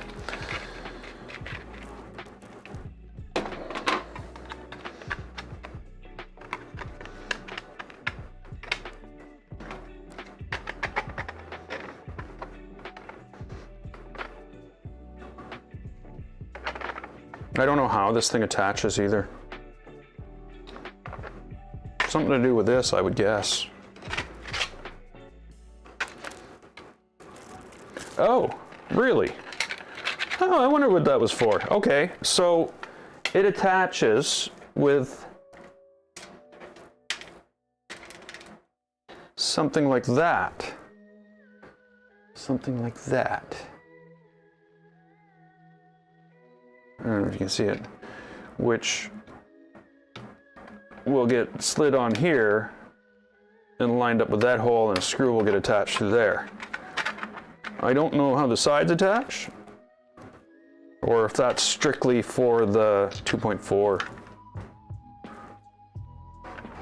But yeah, that looks like how it works, which is kind of weak.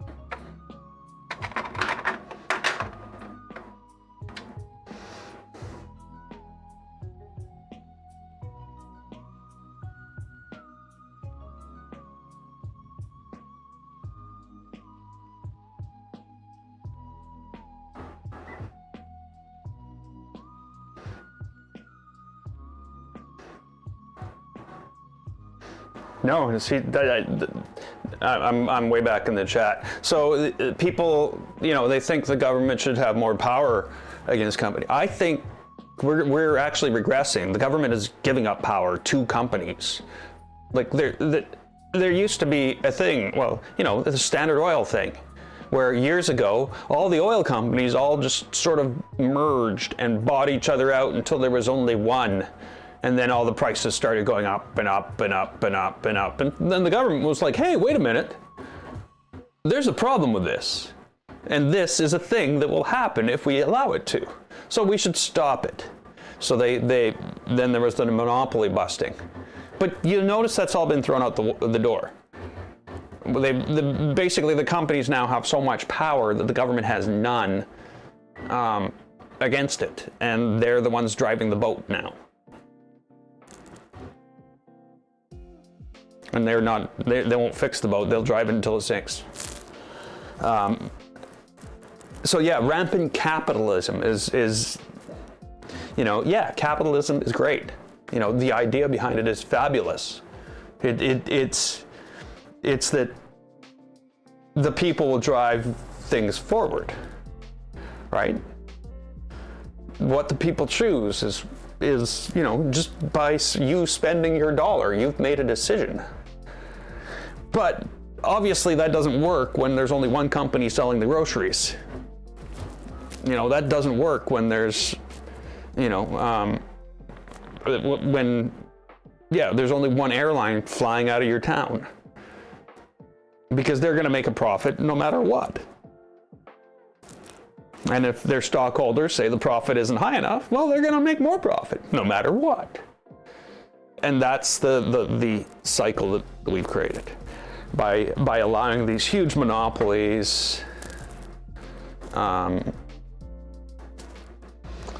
Yeah, this is it's rampant.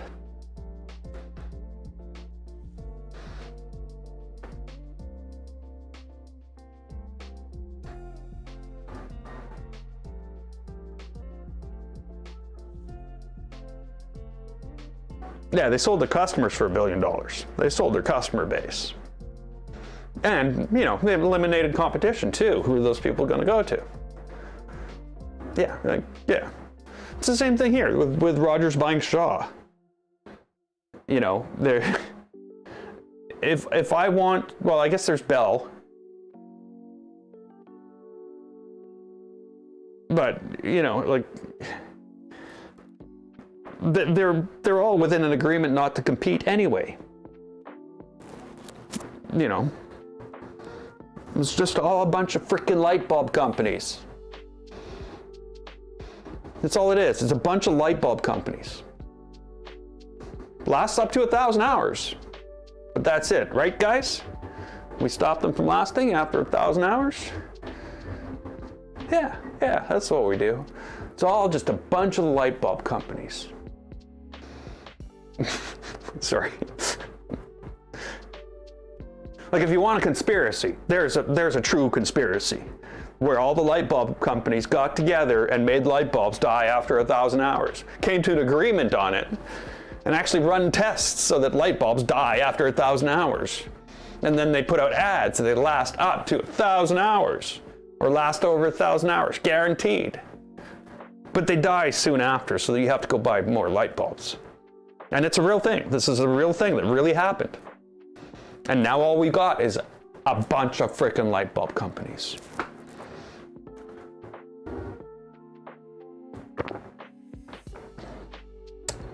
I'm sorry, I didn't mean to get all political. I'm guessing we're all on the same plate anyway.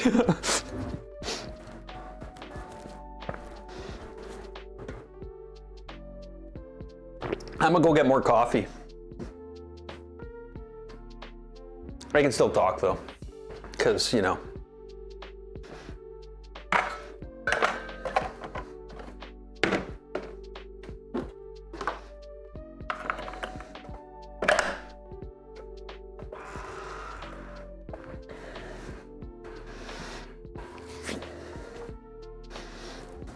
I watched a documentary last week. Maybe it was on the weekend. Yeah, it was. I got bored during Nero's stream, and I muted it, and I threw on a documentary about Philips. You know, at Philips, they were involved in inventing the cassette. They were involved in inventing the CD. I believe even the DVD.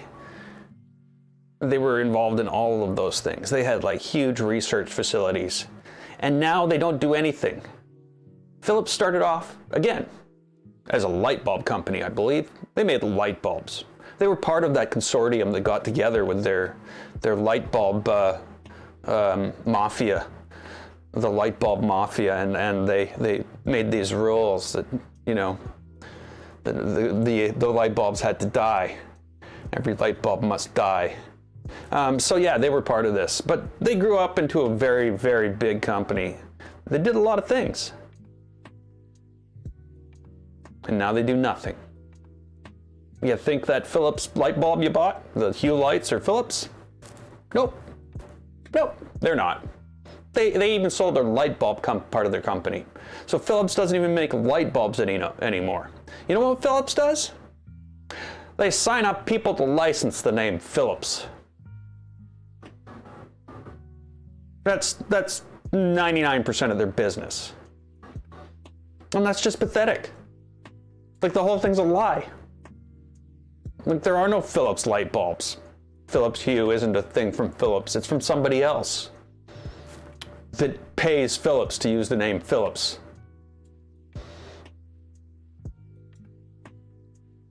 So even our lies are lies. My coffee's ready.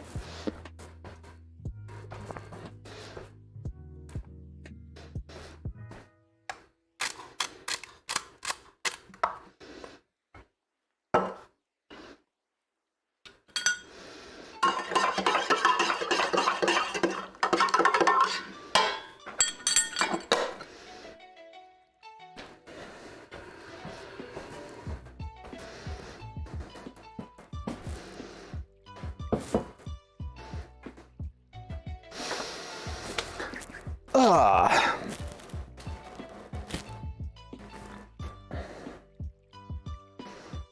Yeah, I'm okay. I'm just fine.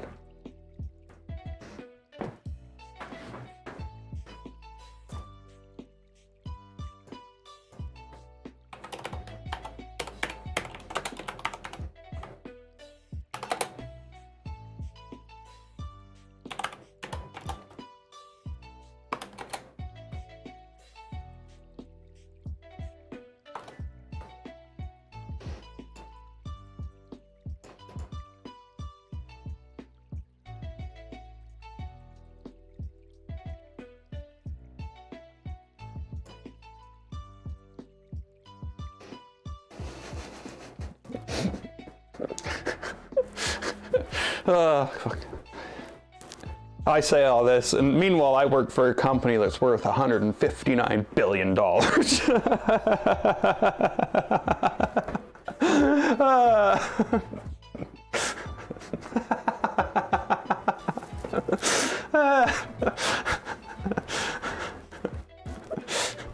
Sorry, it's just hilarious. I just had to look it up. I wonder how much they're worth. 159, almost $160 billion. Billion with a B. Oh, shit.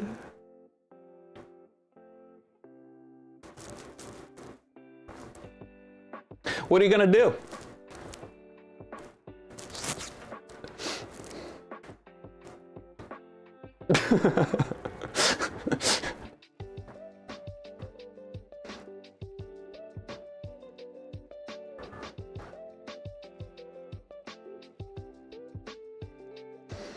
Yeah, I don't know what.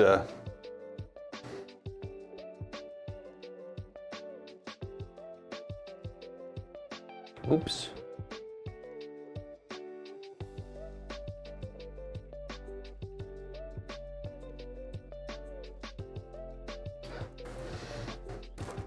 Yeah.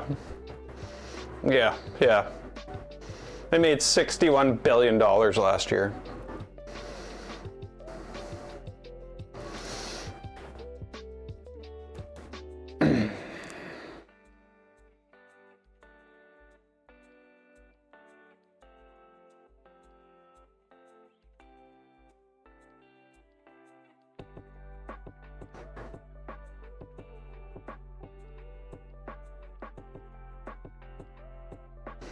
That kind of money, you can help a lot of people with that kind of money.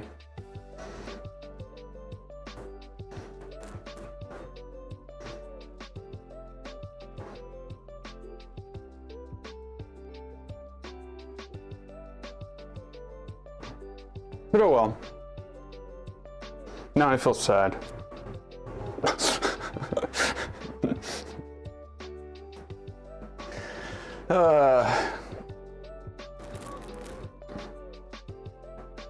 What are you gonna do?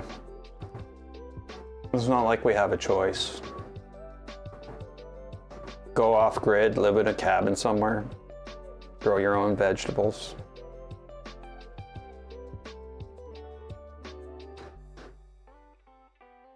No, I don't think I could do that. I'd have a hard time. My internet goes out for 10 minutes, I start pacing and starting to freak out. Like seriously. Like if the power goes out and I immediately go to my phone to make sure I'm still online. If I'm not, literally start to panic immediately.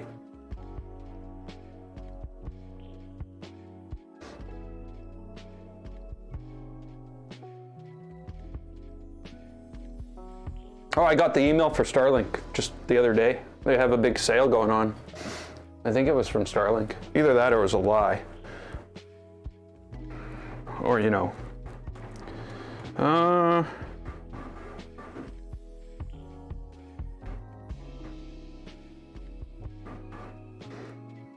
Nope, it's on sale, $350 for the hardware.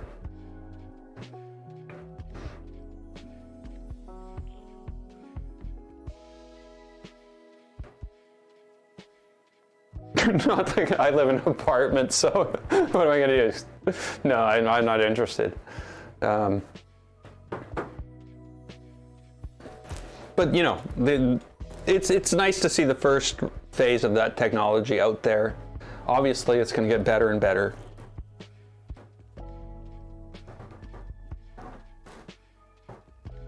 I will say my opinion of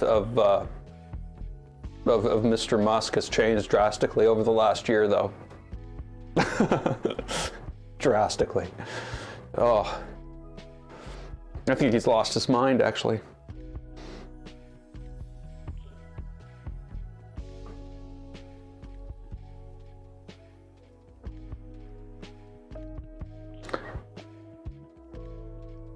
Yeah, $150 a month for 300 meg from space.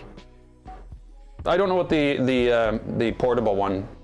You can get a portable one for like an RV and stuff like that too, which should probably be more what it would be good for. Like I look at it and I think, I don't know why anybody living in the city would get this. It makes no sense. For $80, I can get a half a gig, like 500 meg internet. Taxes, you know, stuff like that. So, you know, but if I were to go out to my mom's, she's paying Bell, which used to be MTS, for high-speed internet, and yet she's lucky if she gets 750K, but yet they'll still sit back and charge her full price for, you know, 70 meg internet. It's again, these are Canadian companies that criminals, as far as I'm concerned. Like, that's literally criminal to sell high-speed internet, and then if you go there and measure the speed, it's literally under a meg.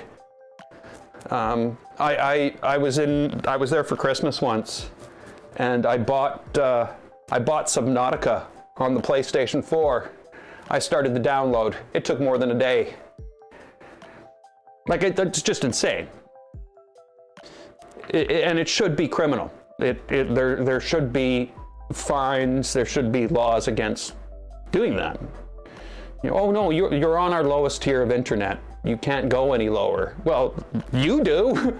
So yeah. yeah, exactly. $60 for unlimited gigabit. Yeah, and I have half a gig, and I pay, you know, $80 Canadian. There's nothing else on there, is there? Internet. I don't have anything else from them. No. No. But yeah. And then of course they'll do that thing where they, oh yeah, we'll sign you up for a contract for 2 years so we can keep you here. And you can't go anywhere else without being fined. But if you stay here for 2 years, we're gonna double the price anyway. So you're gonna, you know, you're like, okay, so if I leave, you'll say I broke the contract, and you'll charge me. If I stay, you're gonna double the price and screw me over anyway. The internet and where I used to live, $182 a month. $182 a month. Just regular wired 300 meg internet. 300 up, or 300 down, 20 up. Here, I moved. I'm a different person. I mean, like, I'm not on that account. It's a different thing. Oh, $80. You can have 500 meg. Yeah. Yeah. Until, of course, your contract's up, and then they just start raising the price, like you've done something wrong. I will say one thing, though, which really surprised me. It's Shaw, soon to be. Oh my God, no. Oh God. Oh, that's just stressing me out now. It's Shaw.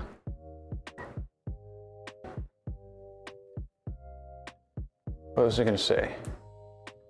I don't know. Who's soon to merge with Rogers, yeah.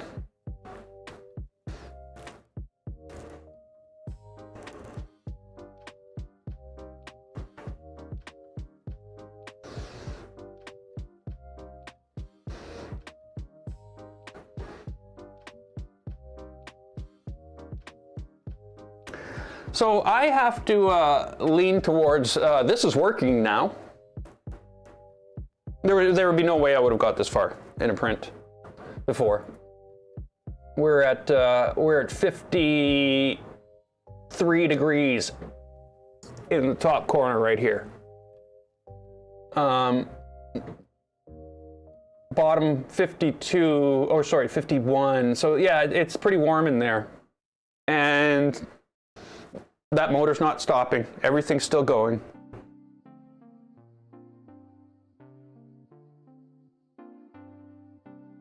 So I'm pretty sure there's a cold solder joint or something in this motor.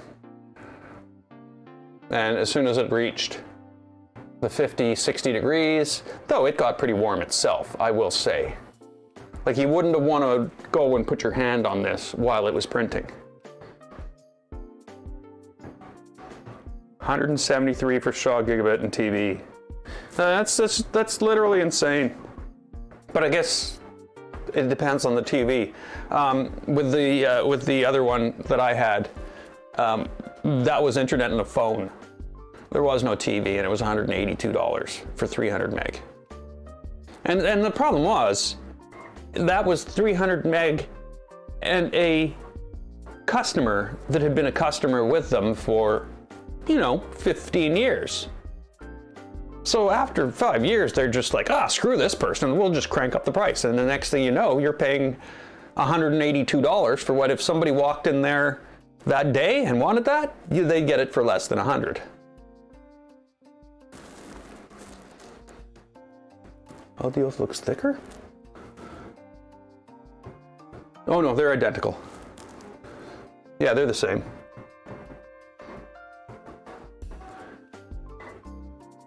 The belt is attached to the motor, so it would be on there crooked if otherwise. And you'll see as soon as it lines up with the camera, it's straight.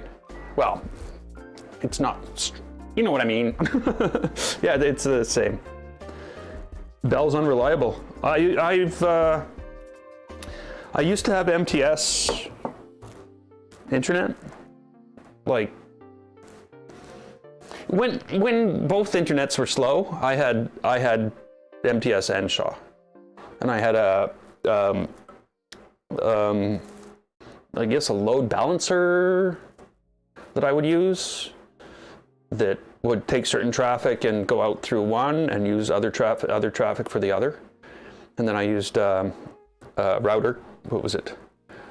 IPCOP, I think was what it was. You know, it was installed into a machine. I had 4 NIC cards in there. 2 incoming, and why would I have 2 outgoing? I don't know, I can't remember, but there was a reason for 2. Guest network? No.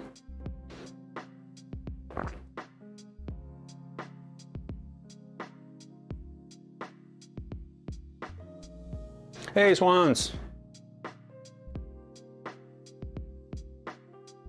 You'll never question how loud your ender wire is again. Oh.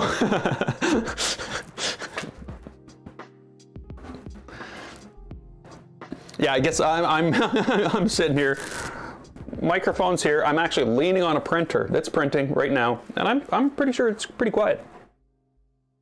You probably can't hear the printer.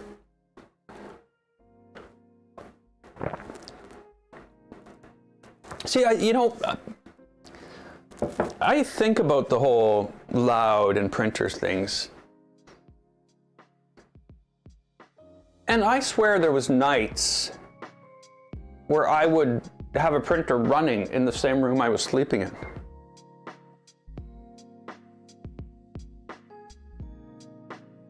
And it wouldn't be, I think that must have been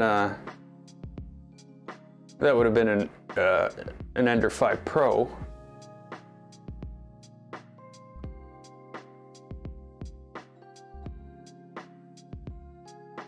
Oh no, I realized you were talking about the replicator. I was just saying how quiet the Voron is.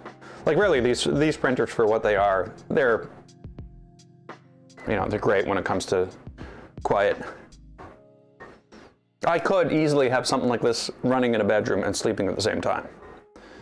I think the problem with that, though, is the heat. More the heat than the noise the printer makes.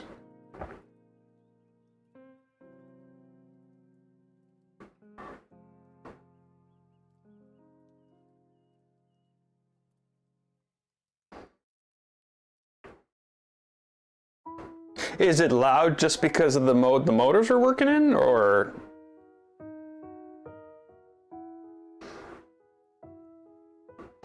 Or is it like not 2208s or 2209 driver? It's like what are the 44? What's the other driver that's all loud?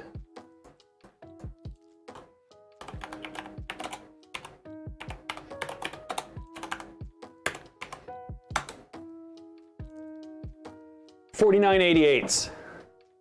Is it $4988s?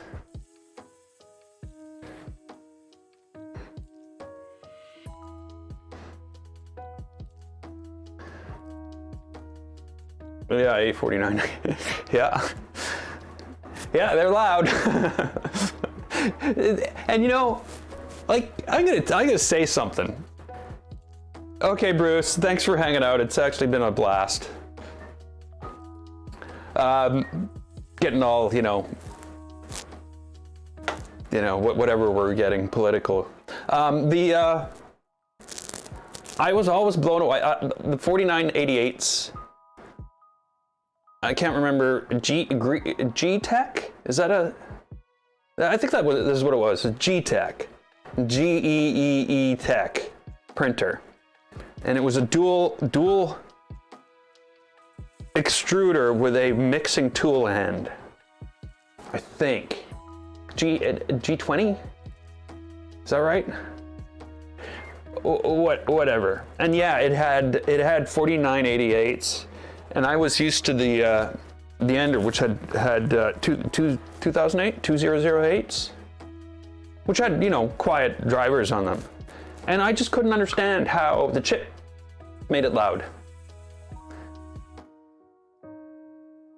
How we changed the chips, and suddenly the motors at the other end of them were quiet. That just broke my brain. I'm like, how does that work? But obviously it does. Oh yeah, I would have done the same thing. But yeah, that G-Tech printer went back. I ordered the G-Tech printer and the G-Tech version kit for the now this was before Voron's. This was in between. This was before I got the Tronxy too. I think this might have been the second printer that I bought, and I went to put the firmware on it to use the BL Touch, or it wasn't a BL Touch, but it was the touch thing the kit for that printer. It's their own G-Tech printer. And I downloaded their file, I put it on the thing, loaded it in the thing, and it bricked it. I literally turned on this thing with its own firmware that I downloaded from their website, and it basically made it a brick.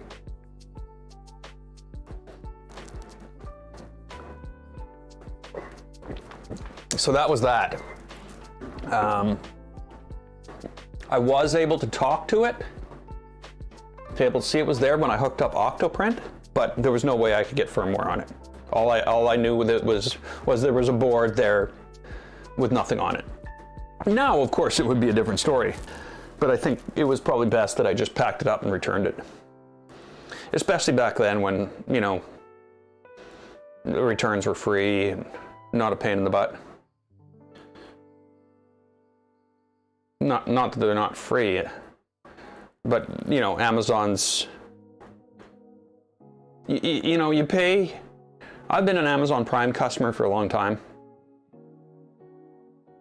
I've bought a lot of stuff from Amazon over the years, like almost every single thing, every monitor, every thing, every light, every camera, you know, all bought from Amazon over the years.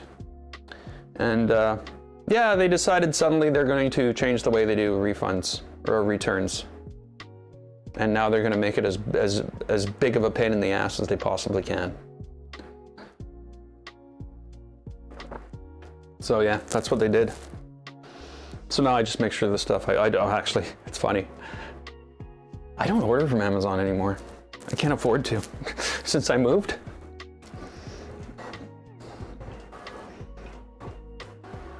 I broke now. I broke like printer.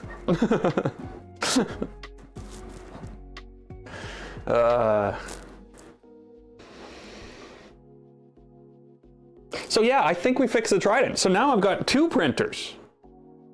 I got the 2.4 that's working just great. It'll do anything I want it to do now. Again, we have a little bit of a repair job to do on that when I get the MGN12. But that shouldn't really be a big deal. It's just that, yeah, we should be able to do that without even taking it off, taking the carriage off. I don't know if the things. Yeah, and I guess I can print the other. Well, again, why would I? Why would I? I was gonna say I could print the other mount for the Trident to put on there, but again, it's just a little bit less plastic, and then I'd have to redo everything. So yeah, I'll probably just leave it. Just screw it right onto the 12, and I think the carriage size is the same. I could be wrong. Oh well, if I'm wrong, I'm wrong. Yeah, the carriage might be bigger. Yeah, the carriage might be bigger on the 12s.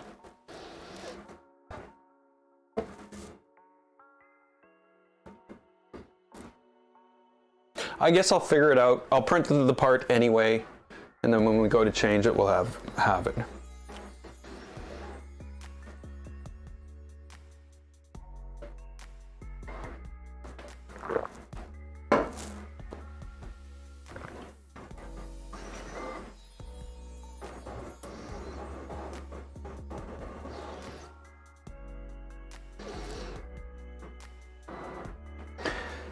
So now I'm going to once I'm done this, I'm gonna do some rearranging.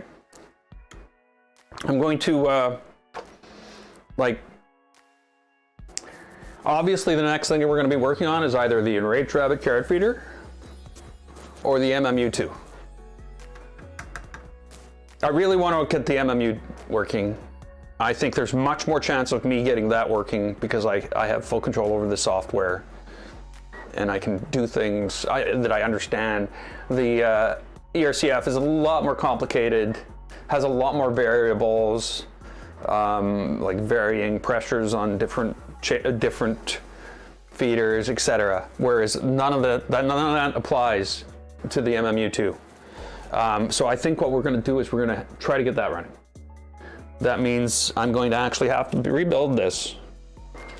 We're going to have to get this all put back together, working.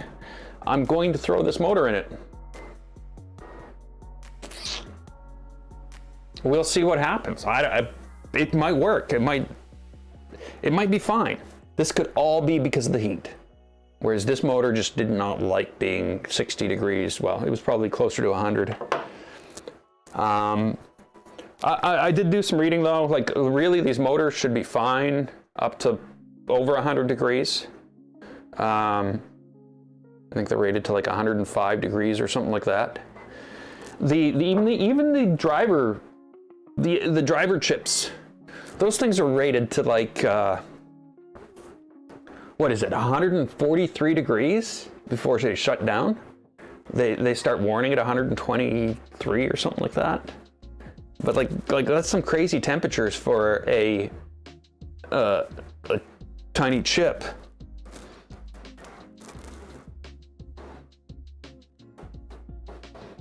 Where are we here? Another hour and a half. Well, I don't think we're going to be doing that. We're 2.5 hours in here almost.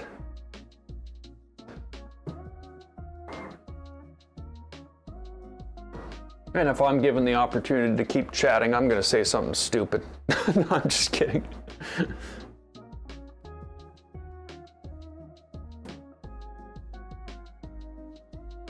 Yeah, there's no lift. Everything's printing nice. I don't know if I'll swap these out when I'm done.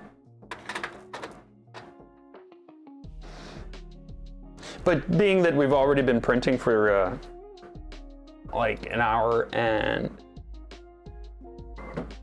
20 minutes, I'm pretty sure I'm up to that temperature, and I'm definitely past that time when everything would fail. No, I thought, you know, because of the way it fails, where it just stops doing anything, like it's not working, and then when you open it up, just start to mess with it, it just starts working again. I'm pretty sure it's temperature related. But we'll see. Maybe it'll overheat in here. Not like it'll be closed, but the chamber won't be closed. But yeah, I'll let that go.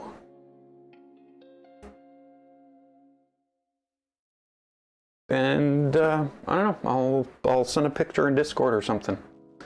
But right now, I think I'm going to leave this here.